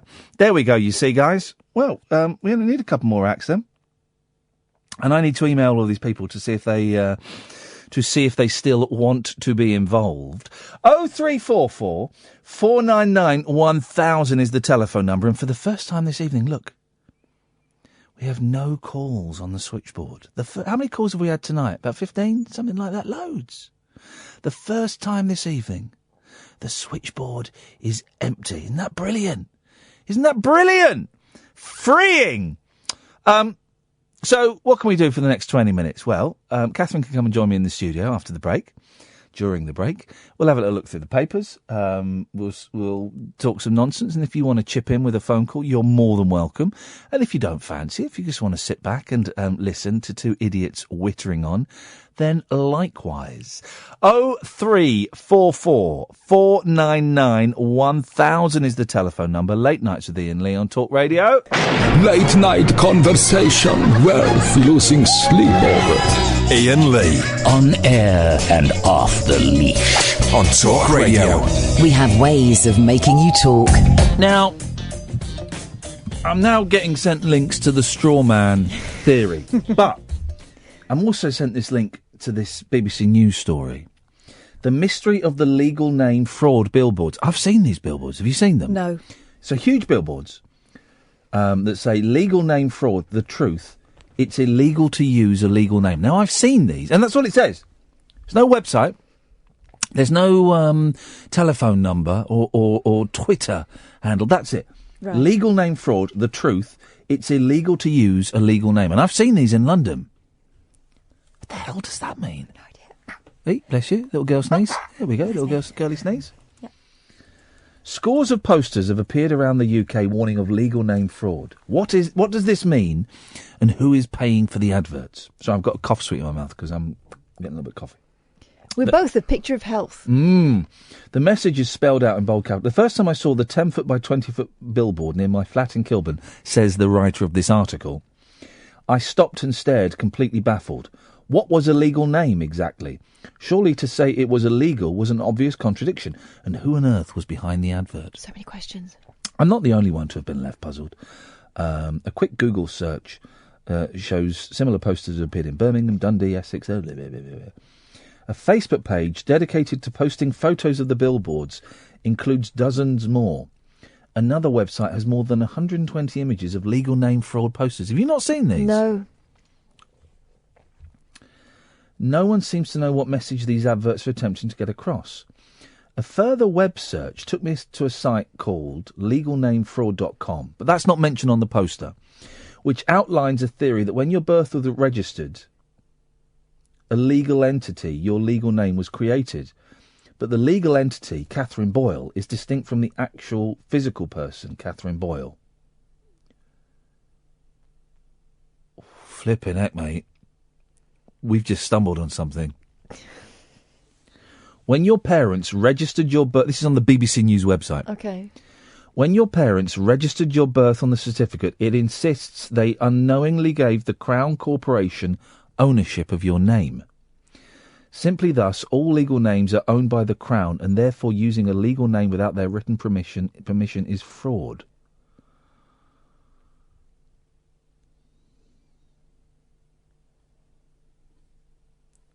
Maybe there's something in this. No, it sounds like balls. Don't. We need to get in touch with Kate of Gaia and Jane Doe 755. Jane Doe 755? Yeah. Jane Doe? Yeah. Do you think they're going to come on? Well, yeah, they're putting videos up explaining what this is. Okay. Right, that's my mission tomorrow. Do the pantomime. The weekend, we're going to get to the bottom of this. Well, Jane Doe's not the legal name, you muppet head. Jane Doe is the name for it's like John Doe. It's just a name. For someone who's not identified. Yes. Keith's on the line. Good evening, Keith. Hip, hip, hip, I'm rubbing my ribs. Yeah, rubbing his ribs. How are you, mate? I'm all right. I've got cough and How are you, Catherine? I'm all right in comparison. Performance ring. Yeah. Am I in? Well, yeah, but what are you going to do? I can't. You know what I'm going to do. But you can't be too noisy. Well, I'll do it quietly. But can you... Explain... You're going to stick a sock in it or something? Explain loosely, without giving away the denouement, what your act could possibly entail.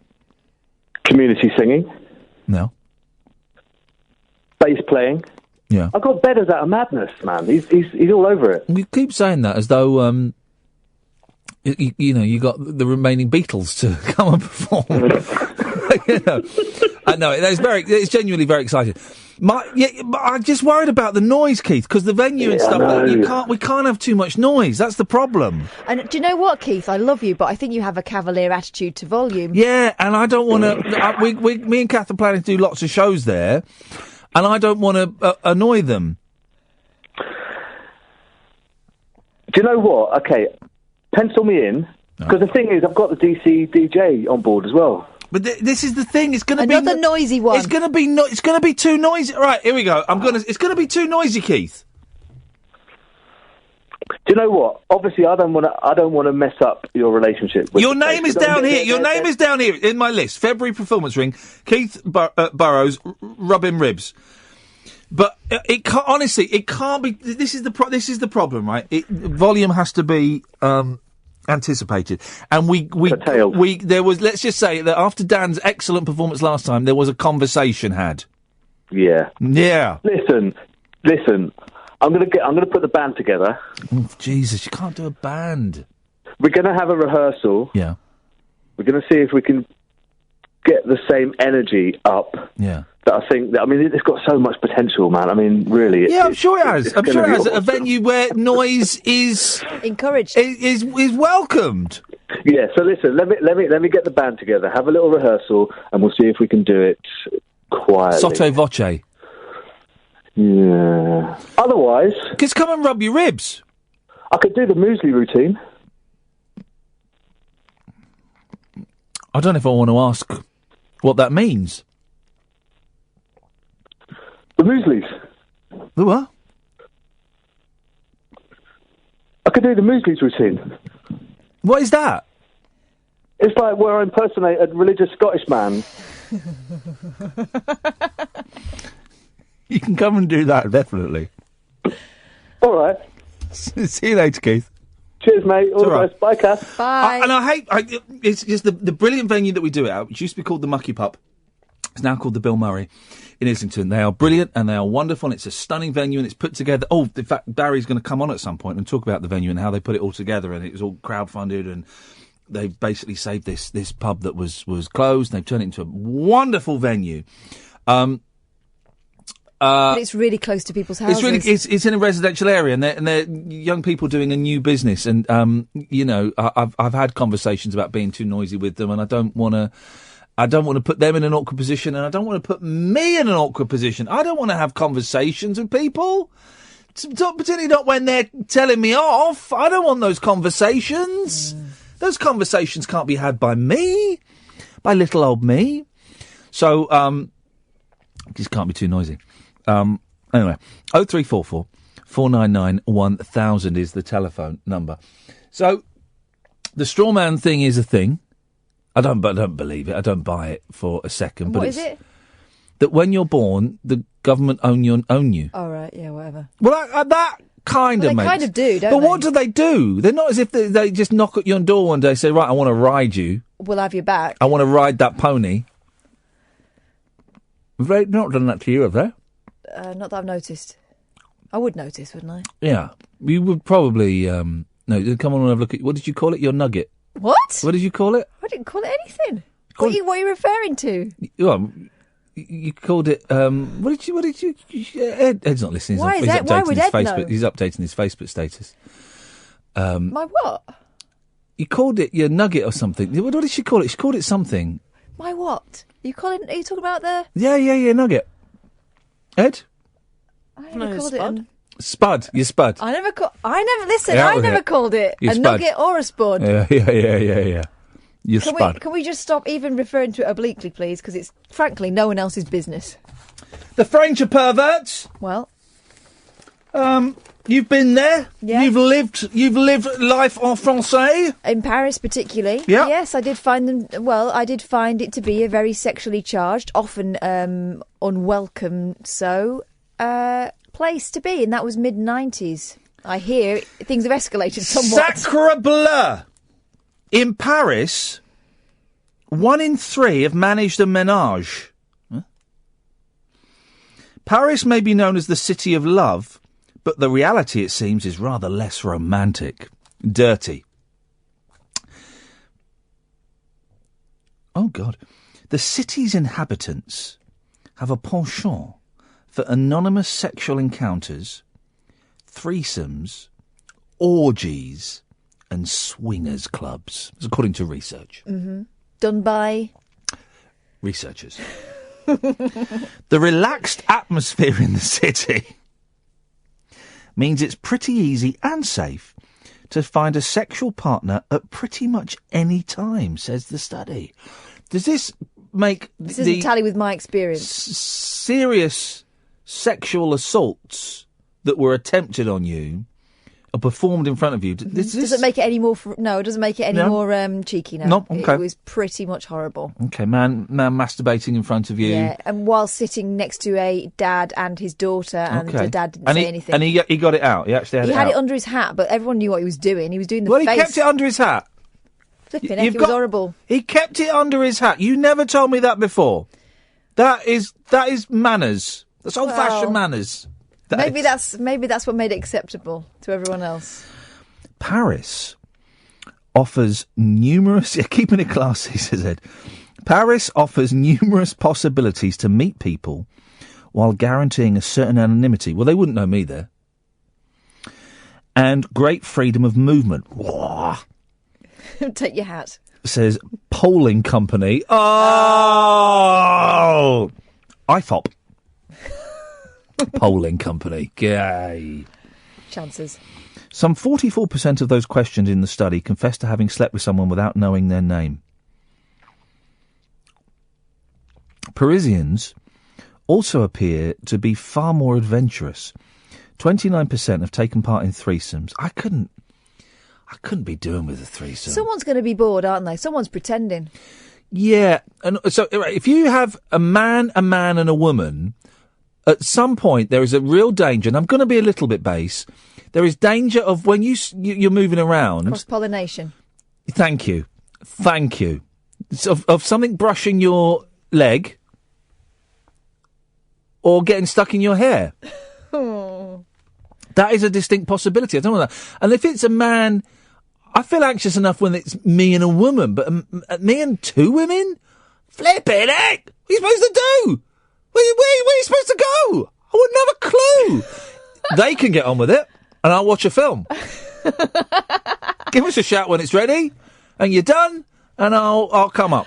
I don't know about all that stuff. Oh, hang on. I think I'm just saying, I can't Have imagine. we stumbled on a little... No. Have we? No. Unbelievable. No. You and your spud? Leave my spud out of this. I'm just saying. I'm just saying. Yeah. Go on. Someone's always left out. Yeah. Well, I can draw you a picture that would show you... anyway. Almost a quarter, 22%, have also taken part in an orgy, which is defined as sex with more than 3 others. Oh, that is just... I couldn't do that. Oh, come on. You can't fancy every single one. No. You've got to have very, very low... what do they call it? The bar. The bar, sexual bar. No, I was going to say standard. I can't remember what the thing is. I can't remember what the words are. An orgy. People are so unattractive naked. And you got all that flapping about. I tend to think that people who are willing to be that indiscriminate. What's going on? Oh, stop it. You just think, oh, for goodness sakes, guys, come on. Just. What are you clapping for? I just think people who are that indiscriminate, not fussy, there's a reason for it. Probably because they ming. And also, let's be honest, and racism is the new black. Oh, the French are so unattractive. Well, no. Well, you like hairy men. I wouldn't say that.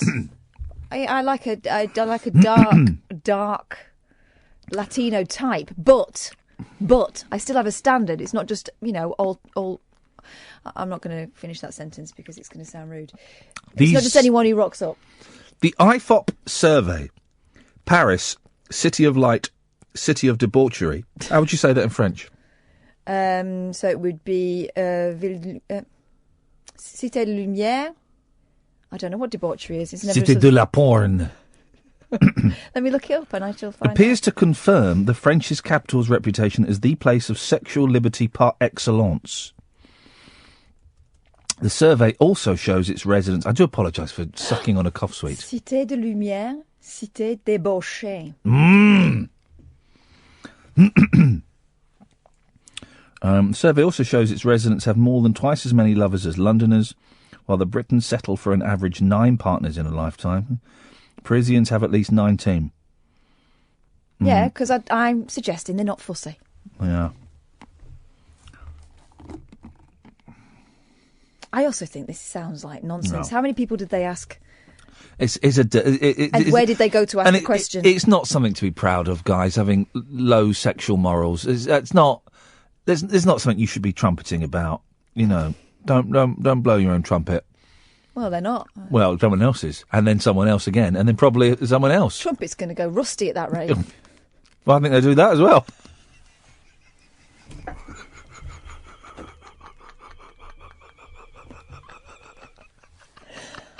Well, it all sounds very undignified.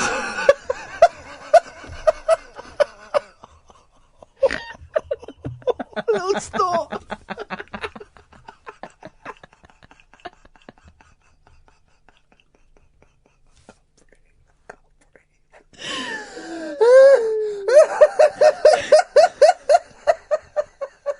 Why does this always happen? My sons have been on this show tonight. I know. And then you're talking about rusty trumpets. Kiss your mother with that mouth. That's a great nickname, though, Rusty Trumpets. Nickname for a porn star. What's his speciality, guess?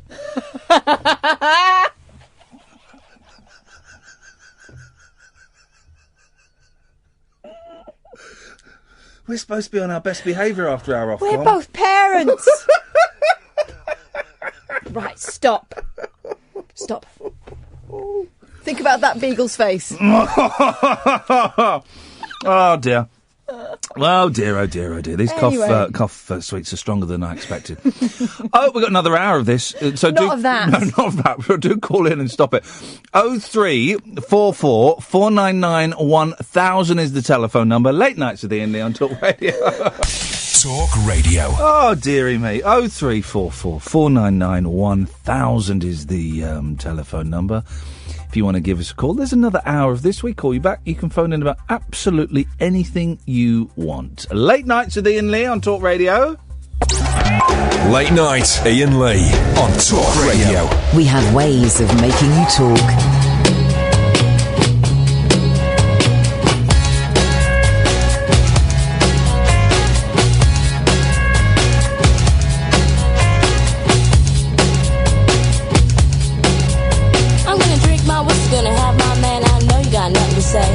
I'm gonna have my man, I'm gonna steal their hearts and save for another day. Ain't gonna hang my hat, ain't gonna take off my boots, ain't nothing gonna stop me in my pursuit. My stage, time to rehearse, gonna see all the wonders of the universe. Pack my bags and mount my horse, I'm gonna ride on into the next town. Next town. Spend all my money on absolutely nothing, need no man to pay for anything. Ain't got no shame, nobody knows my name.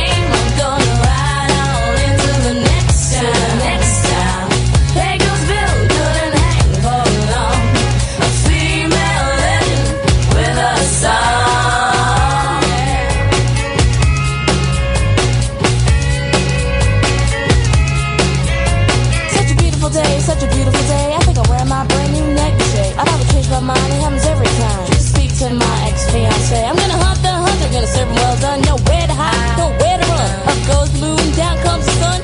Cook my dinner while I shine my gun. Pack my bags and mount my horse. I'm gonna ride on into the next town. Next town. Spend all my money on absolutely nothing, 'cause there ain't no thing like a chicken wing. Ain't got no shame, nobody knows my name. Ride on into the next town. Next town. Beaglesville, couldn't hang for long. A female legend with a song.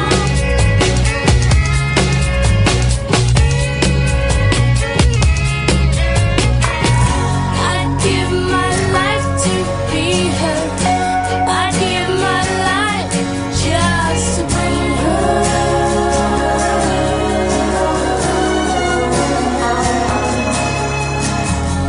I'd give my sight to see her. I'd give my sight just to see her.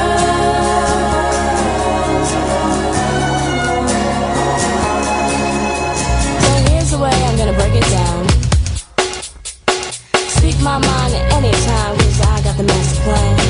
Power my soul, strength in my hand. I'm going up north to claim my land. Won't settle by fire river might make me shiver, so look out and hide your fans.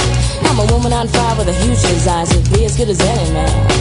Pack my bags and mount my horse. I'm gonna ride on into the next town. Spend all my money on absolutely nothing. Need no man to pay for anything. Ain't got no shame, nobody knows my name. I'm gonna ride on into the next town. Beagles built good and hang for long. A female legend with a song. Yeah. That's her playing the violin. Yep.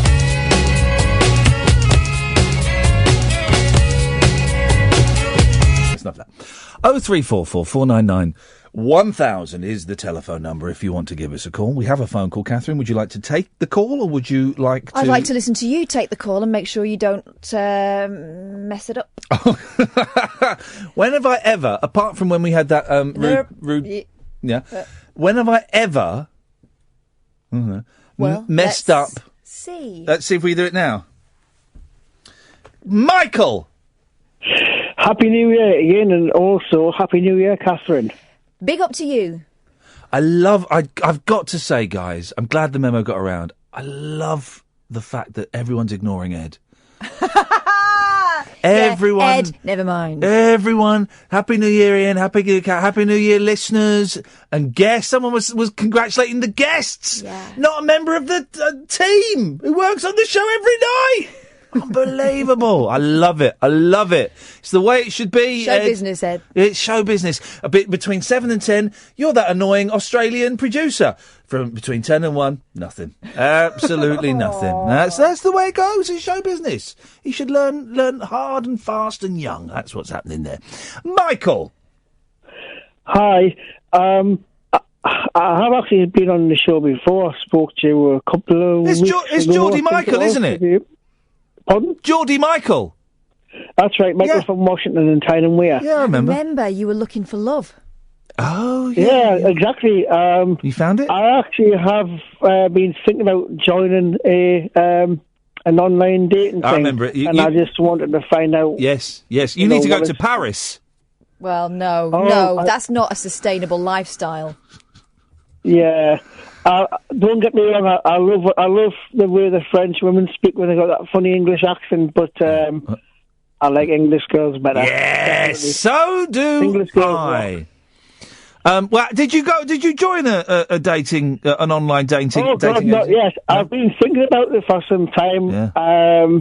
Thinking away furiously. Because I work on social hours. I say I do security and that kind of thing. So I work funny hours. And that. But it's been on my mind to join something like that. So I just wanted to find out, if there's anybody out there could recommend any this is what, but that's online thing. Yeah, that's what you asked last time, wasn't it? Sorry? Just find one, Michael. Get on there and sign up. Do a few. I'll have to get a go. It was about 6 weeks ago, wasn't it, that you came on? It was, yeah, it was. Just think of all the dates you could have been on. Thank you. See, I'm learning. I had a rude sentence popped in my... Think of all the dates you could have been on in the last 6 weeks. And also, you can say in the profile, I work tricky hours. They'll be able to use an algorithm to put you in touch with someone who loves blokes who work tricky hours. I do keep myself fit, I do go to the gym every day. And I've done that for the past 12 years. It's boring at the gym, isn't it? I've been going to the gym, and I go to the classes, but the actual gym, wandering around and using the equipment, I find very, very dull. I've got a training part. Well, he's not a partner, but he's a training buddy. Do you know what I mean? I train with somebody, so it's always best to train with somebody because obviously, if you don't, the momentum goes quite easily. You couldn't go gay? Hey? Just saying, have you considered every option? Oh, what do you mean? Well, sometimes you need to think outside No. the box. It's a Oh, God, no. I only play for one team. I'm not and that's the Straits United. absolutely. That's me. Michael, here we go. Far be it from me to give you advice. I'm not even going to give you advice. I'm going to tell you what you need to do. And then you need to report back. Right. Get online, find a dating agency or dating thing online, sign up, let's see what, and you sit back and wait for the pings. Consider us, we're spotting you now for doing some reps. Yeah, we go. So what we want you to do is, when you finish this phone call, and we're not saying that we're bored of you, far from it. No, mate, you stay as long as you want, buddy, but I will be cutting you off shortly. When you go Google. There are loads of them. Sign up to a couple. Okay, I'll give that a try, yeah. Sign up to a couple. Yeah. Right?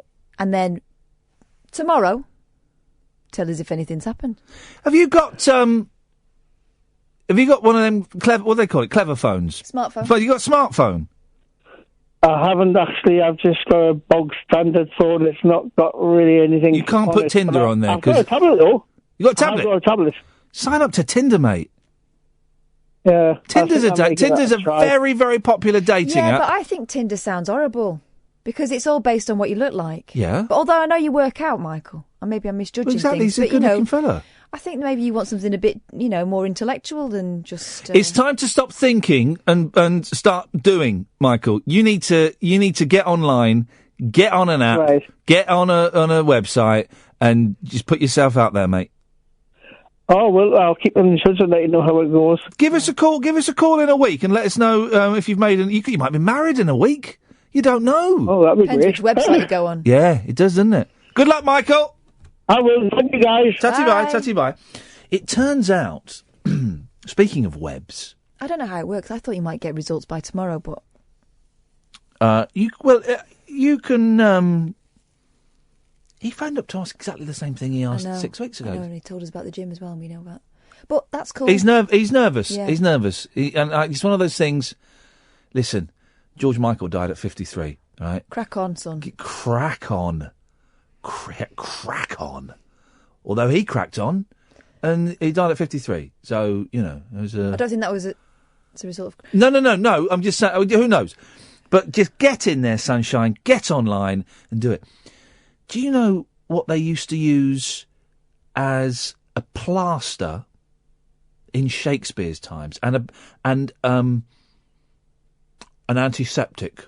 Do you know what they? I mean, hey, Kath, nice to see you. Yeah. Where's this going? Doing this little scene. All right. Hey, Kath. Yeah. Yeah, that's it.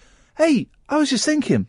Do you know what they used to use as an antiseptic wipe and a plaster in Shakespeare's time before such things existed? I don't know, probably we or something. I'll tell you after this break.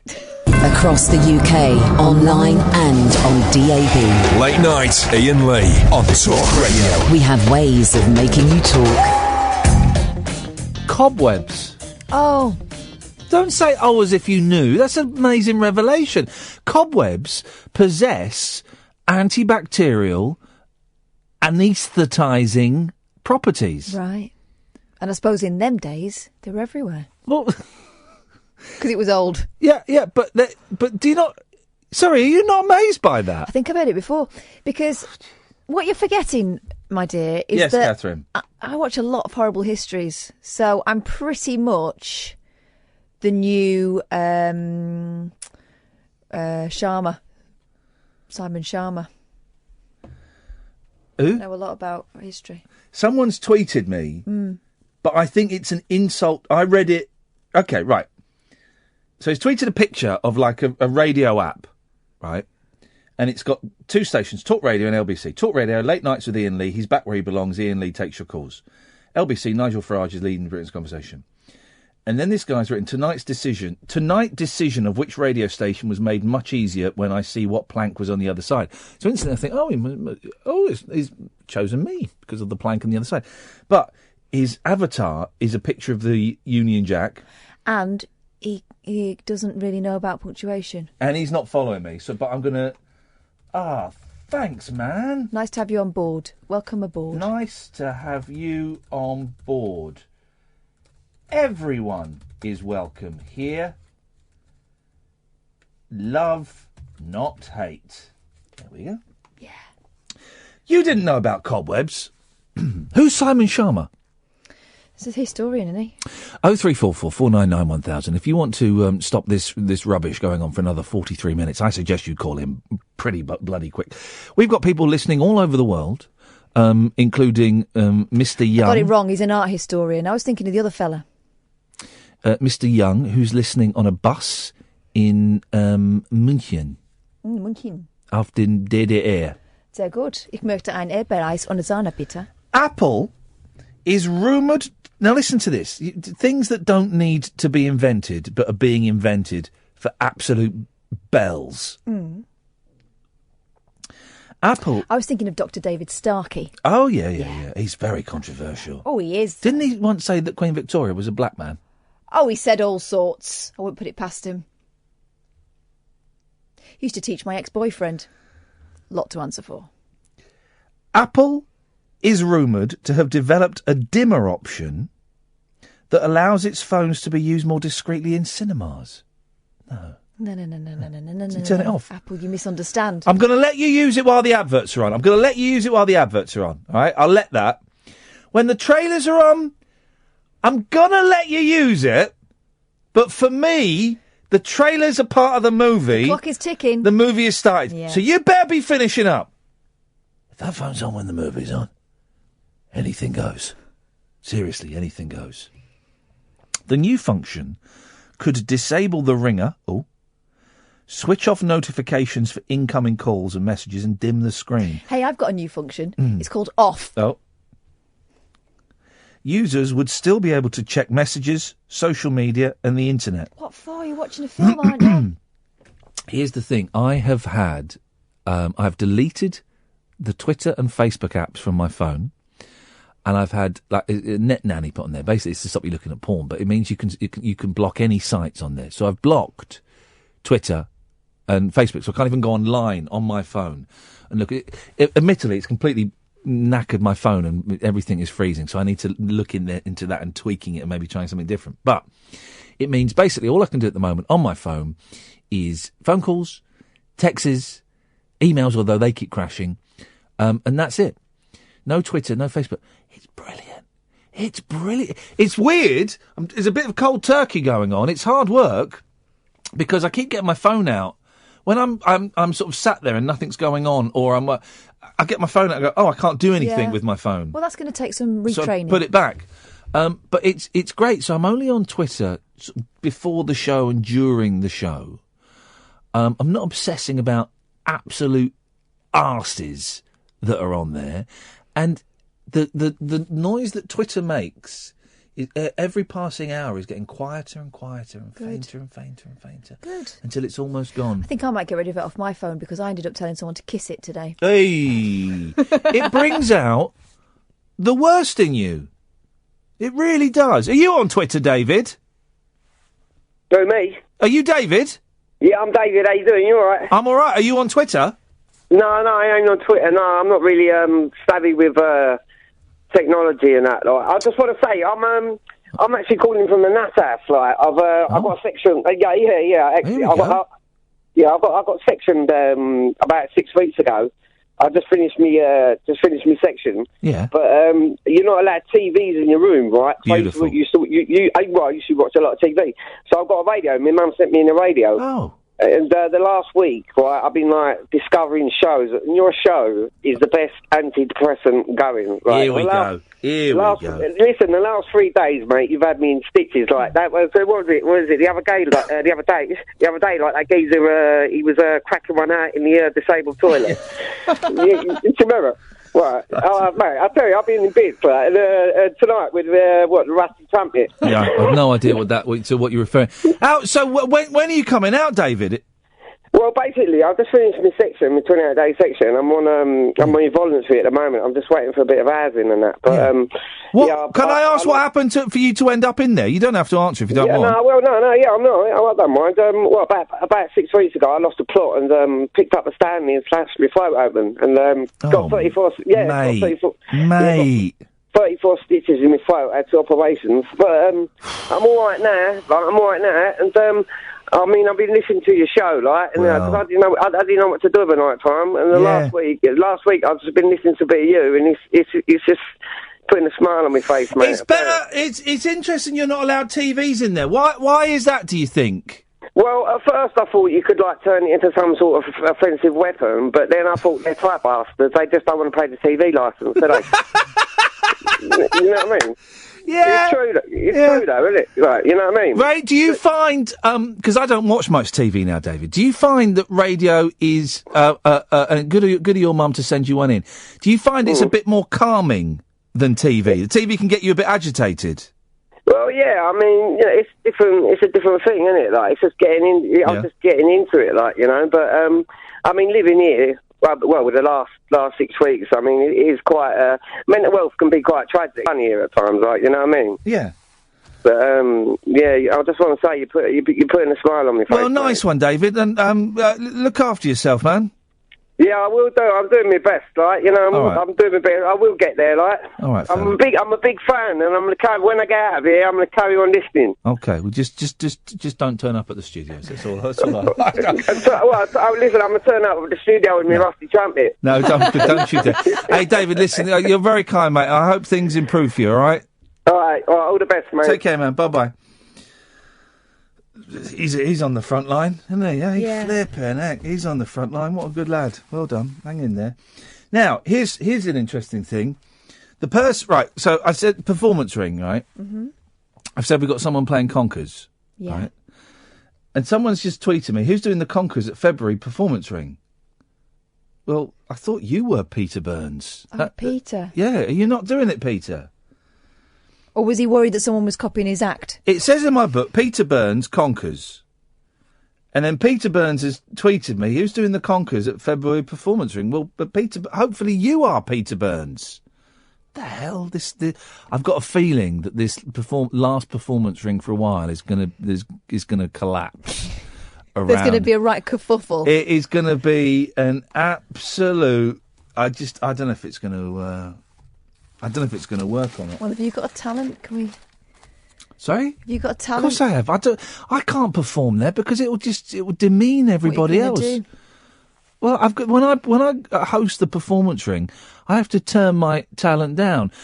Not too much because with you stood up there as well, it'll just be like a void. So wow. I've got a.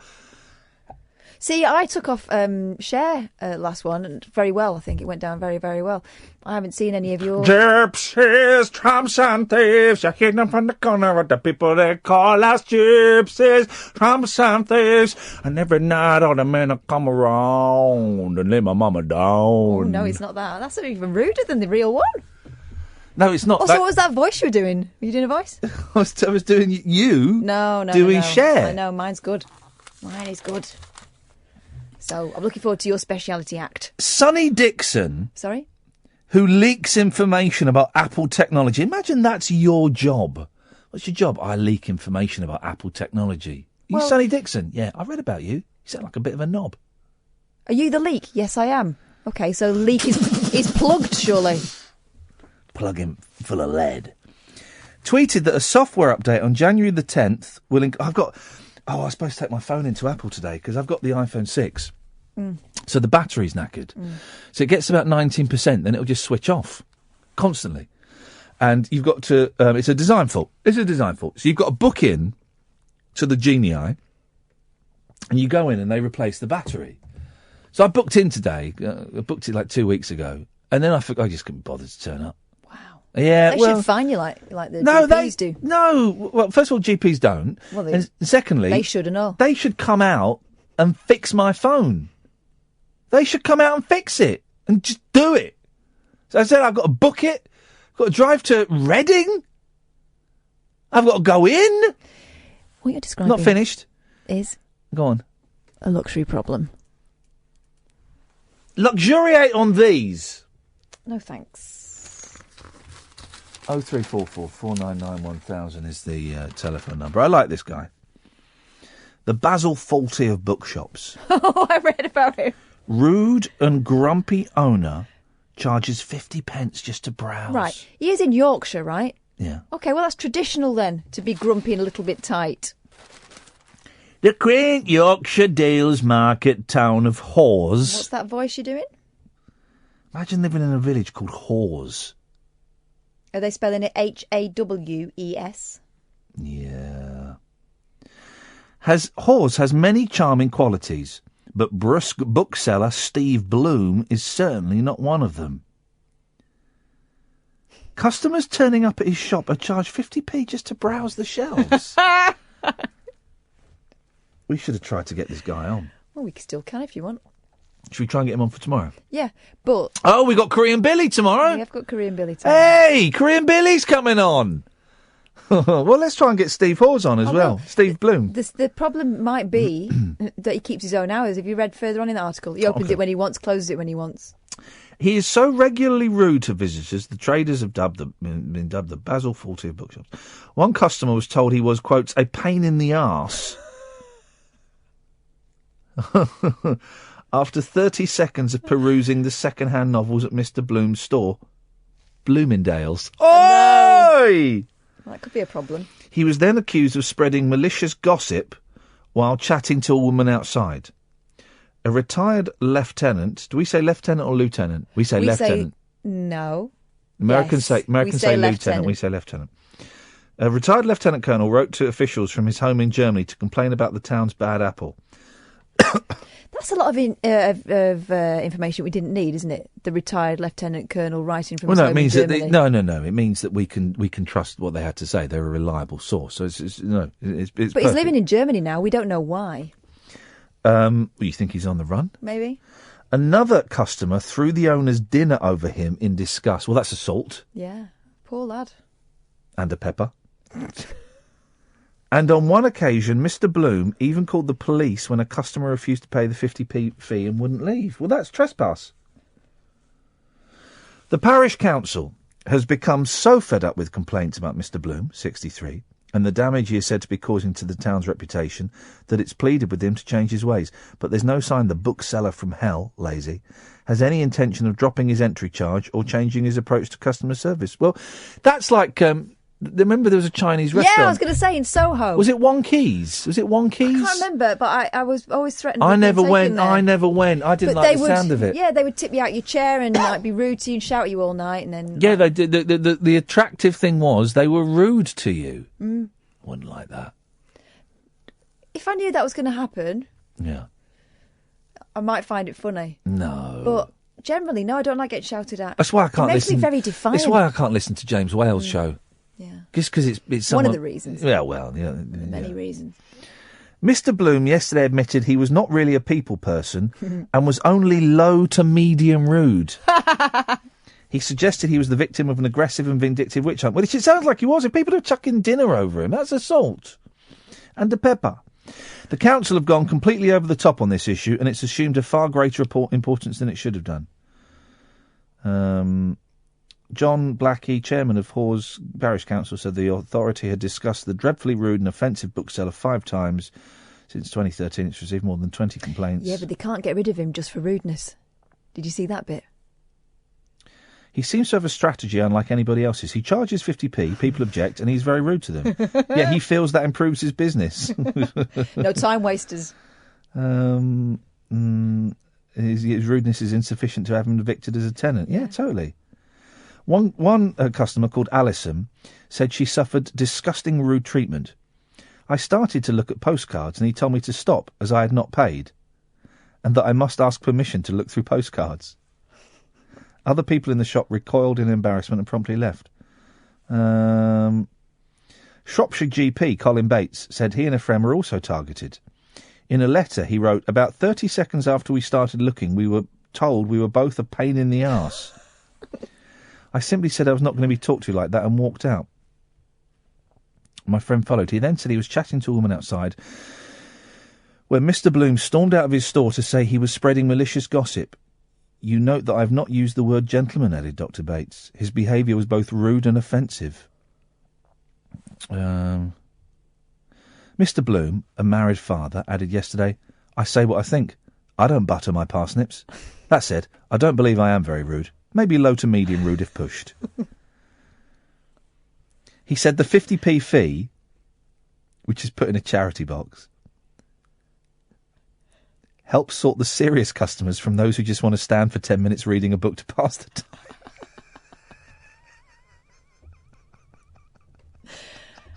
I mean, when he says it like that, it makes perfect sense.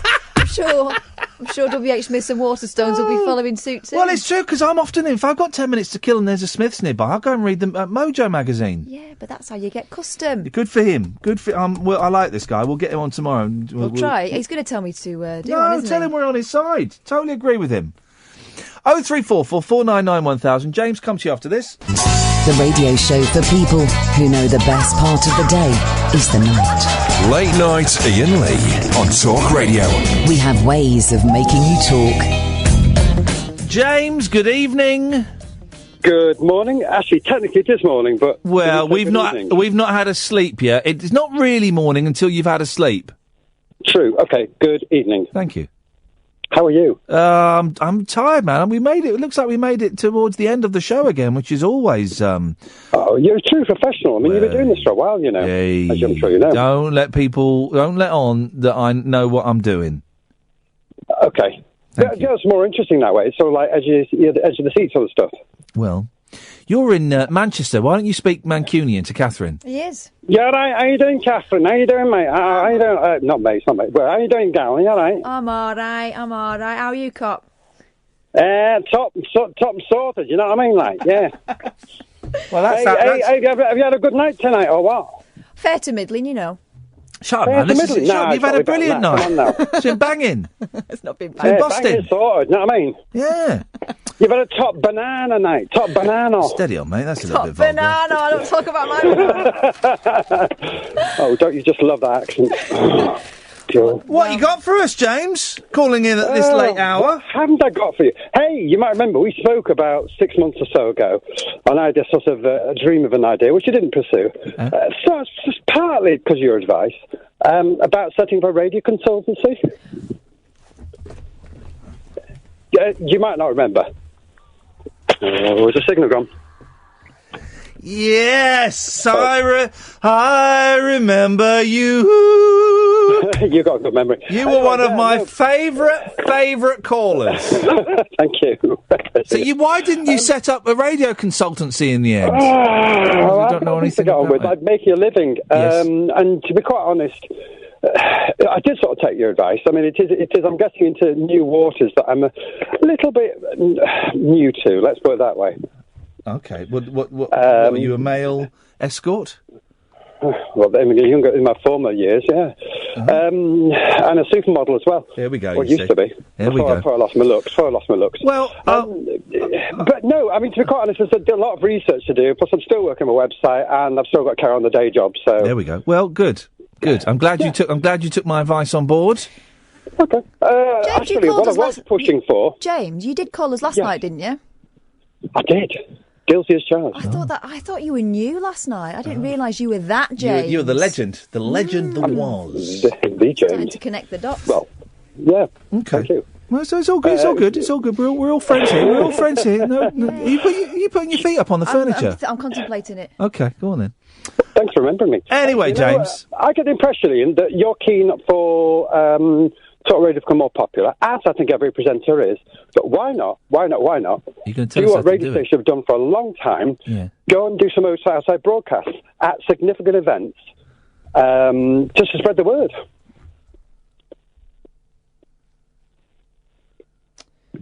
Yeah, we could do a flash mob.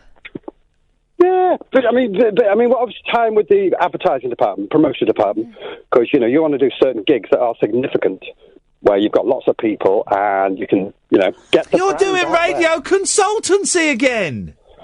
Well, for free. Yeah, but no, come on, it sounds like a good idea, isn't it? No. Oh, why? Do you want to tell him, Kath, or should I? I'll let you. Well, because it wouldn't get us any new listeners. I personally think most outside broadcasts sound rubbish. We're on between 10 and 1 in the morning. There won't be much passing train. There's not a lot going on. And also... Well, I suppose sort of place that you go to between 10 and 1 in the morning would be sort of pubs and nightclubs. And you can't do a phone-in show from a night... We did a phone-in show from a pub, and they were very hospitable, but it was a haunted pub. You can't do a phone-in show from Stringfellows. I'm thinking of the daytime people.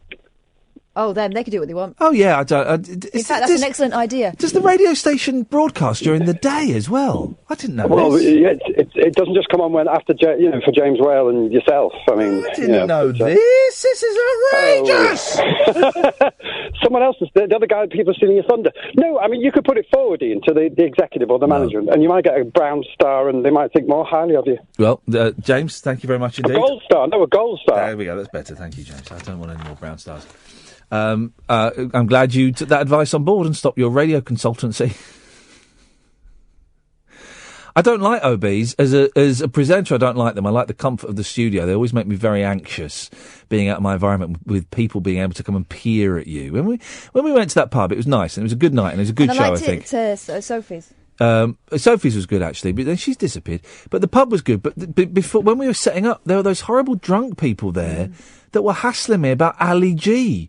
And then, because I didn't laugh at one of their crap jokes, they got really angry with me. Yeah. Got really tense, didn't it? In a way that only very drunk people can. Whether they think they're being completely sensible and fair and right, when actually they are physically intimidating you because you didn't laugh at a joke. Yeah, and they've taken umbrage at something that wasn't there as well. That's unbelievable. So no, I don't. Let's not do any more pubs. And also, as a listener, I always just think it sounds a little bit rubbish when I know when we were on BBC Local Radio, they were always keen for us to do it, and I always said no. To me, as a listener, it always makes them feel further away when the whole point is that they're supposed to be there with you. Do you remember? There was a big thing, and I nixed it at the BBC. They wanted us to do the show from the roadworks alongside the M1. Do you remember that? Because the roadworks had been there for years, and this is before you were producing. The roadworks, I remember walking into a meeting where it obviously been discussed. They used to have meetings that I wasn't invited to, where they would discuss things that they knew I wouldn't like, and then everyone would present it as a unified front going, well, we've got this. So quite often I'll be bullied into doing stuff I didn't want to do. But they were all... It was all the bosses and Gareth and all these people going, right, it's going to be great. What we're going to do is we're going to do it from the roadworks at the... I was going, why would you want to do that? It sounds also, like awful. Roadworks, quite noisy. Yeah. Nix that. They were all gutted. Absolutely good. Stupid idea. That was well before I was involved in that whole thing. Well, we've got another 20 minutes. I've run out of steam. Have you? Yep. Do you want to talk about trumpets again? No. Late Night Iain Lee on Talk Radio. We have ways of making you talk. 0344. I'm not going to give out the number because we won't get any phone calls. My chest is going. I can feel this is going to be... You sound a bit grolly. I'm in for the long haul here, guys, in terms of diseases. This is it. You're talking about the Queen. She may have died 5 years ago, according to our first caller, Steve. Believes the Queen died 5 years ago. She was replaced. And there is an internal battle going on in the royal family about who should take her place. Well, it kind of tallies in with the story from the paper. Really? The Queen was found strolling around Buckingham Palace Gardens at 3 a.m. by a guardsman who almost fired at her. The soldier, who had feared she was an intruder, told her, "Bloody hell, Your Majesty, I nearly shot you."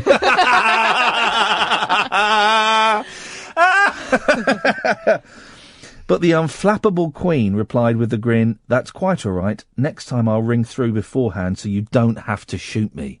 But supposing he did shoot her... I know. Then he would have got shot, wouldn't he, for... Philip would have hunted him. Put his head on a trophy. He would have given him a 30-second head start. The anecdote in the Times dates from several years ago.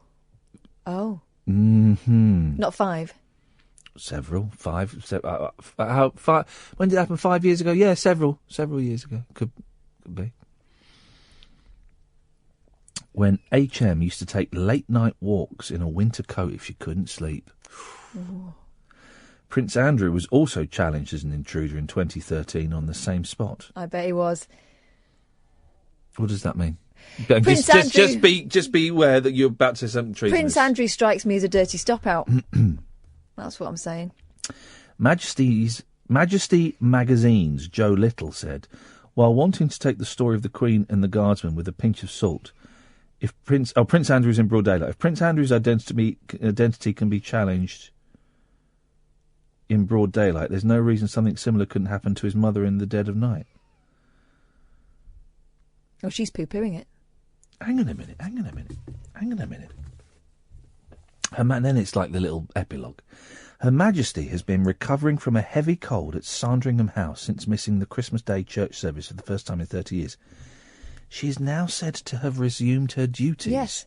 When? I read that in the Mail. It said that she'd had her first engagement today. I'd like a photograph of that, please. Well, there is no. Yeah, no. Doesn't always have photos taken. Oh, she's not part of the selfie generation. Oh, come on.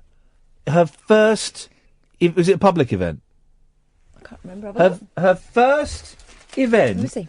Since rumours have been flying around that she's very, very poorly, possibly deceased. That's the rumour. Mm-hmm. And there's no photo of it? This gets more and more curiouser. Does. Oh dear. It really does. Here we go. It's back to business for the Queen. Go on then. Let's get this little The update. Queen has carried out her first official duty since she fell ill with a heavy cold before Christmas, honouring one of her most trusted members of staff. So maybe not a public thing. Yeah, there we go. She presented an award to her page of the Chambers, Ray Wheaton, in a private ceremony at Sandringham, where she's been recovering from the illness that left her too poorly to attend church on Christmas and New Year's Day. Suddenly Steve's story doesn't seem so far-fetched. I mean, it still seems quite far-fetched, but it doesn't seem so far-fetched. According to yesterday's court circular, the official diary of royal engagements, the Queen invested Mr. Wheaton, who is about to retire after 30 years, with the insignia of a Lieutenant of the Royal Victorian Order, or an RVO, on Tuesday. It's her 90th birthday this year, so come on, Your Majesty. She's already 90. No, but it's the celebrations this year. Right, yeah, fair enough. It's her 90th celebrations this year. So come on, Your Majesty, come on.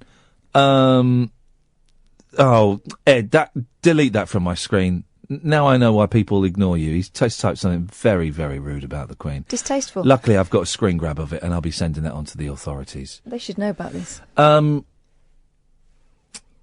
You've completely... So it's her 90th year, so come on, Your Majesty. Come on, Your Majesty. We're all behind you.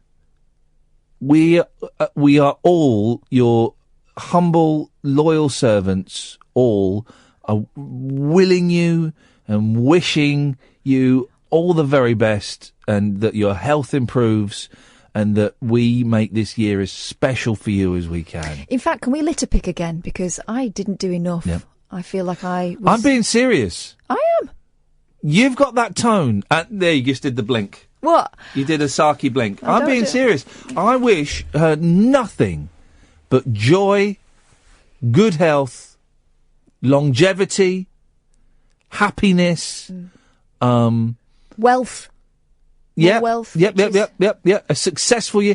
I hope all the wiring at Buckingham Palace is made safe. Got paid for by someone else. No. That's not true. She's paying for it. Yeah. Yeah, she's paying for it. No, but she shouldn't have to. No, I don't like this tone. I'm being serious. Here we go. This will bring the mood down a bit. Gatford. What? Are you telling me the Queen might not be the Queen? Well, Ed thinks she's a robot. Steve thinks that she's been a lookalike for the past 5 years. I think it's the Queen, it's Her Majesty, and I wish her, as I've just said, you may not have heard, I wish her every joy and success and health.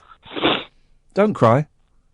Well, no, but it's worrying that the woman we've been sort of praising, and I think it's when she's still on that car for her 90th. It didn't look comfortable. Well, do you remember, what was the one when they had to go up that boat? Oh, that terrible barge incident. The royal and they were chucking it down. They looked freezing. They looked awful. They looked awful. He caught some sort of a chest infection after that. He did caught the lurgy because of that. It's standing on the front of a freezing boat in the tipping it down weather. Just for numpties like you two to take the mick. It looked like every single holiday my dad dragged us on to the Lake District out there on that Thames barge. Terrible business. I don't like this knocking. Oh, let's knock an old. She's 90 years old. Let's knock her. Let's laugh at her. Let's. Who's knocking? Let's take all her money off her. Come on, guys. She's a 90-year-old woman. She's done more for this country than all of us put together could possibly hope to achieve in 100 lifetimes. She is remarkable. Philip's the fun side of racism. He's like Farage light, and I like that. I respect that. He looks a bit like Farage. I wonder. Charles. They're related. Yeah, Charles. Beautiful. Great guy. I love his attitude. I think he's a very positive attitude. Camilla, I'm glad. He's a farmer. He works hard. Yeah, I'm glad he's found happiness after the tragedy of that woman. I think that they are absolutely bossed in. Did you read the letters that they released today from Princess Diana? Did we read about these? I had a quick look, yes. So Harry was quite naughty at school. Yeah, but I mean, like, that's not news, really. I mean, obviously the letters, fair enough, but what, a young child is naughty? Not news? Well, except if a young child is naughty in the royal family, they can be executed. Oh, fair enough. Well, I didn't know that. So, fair enough. Yeah. You need to read Fair up. enough. A lot of people online have been supporting my roast potato theory. Oh, yeah, what was it? Remind me what that was again? Yeah, what? Okay.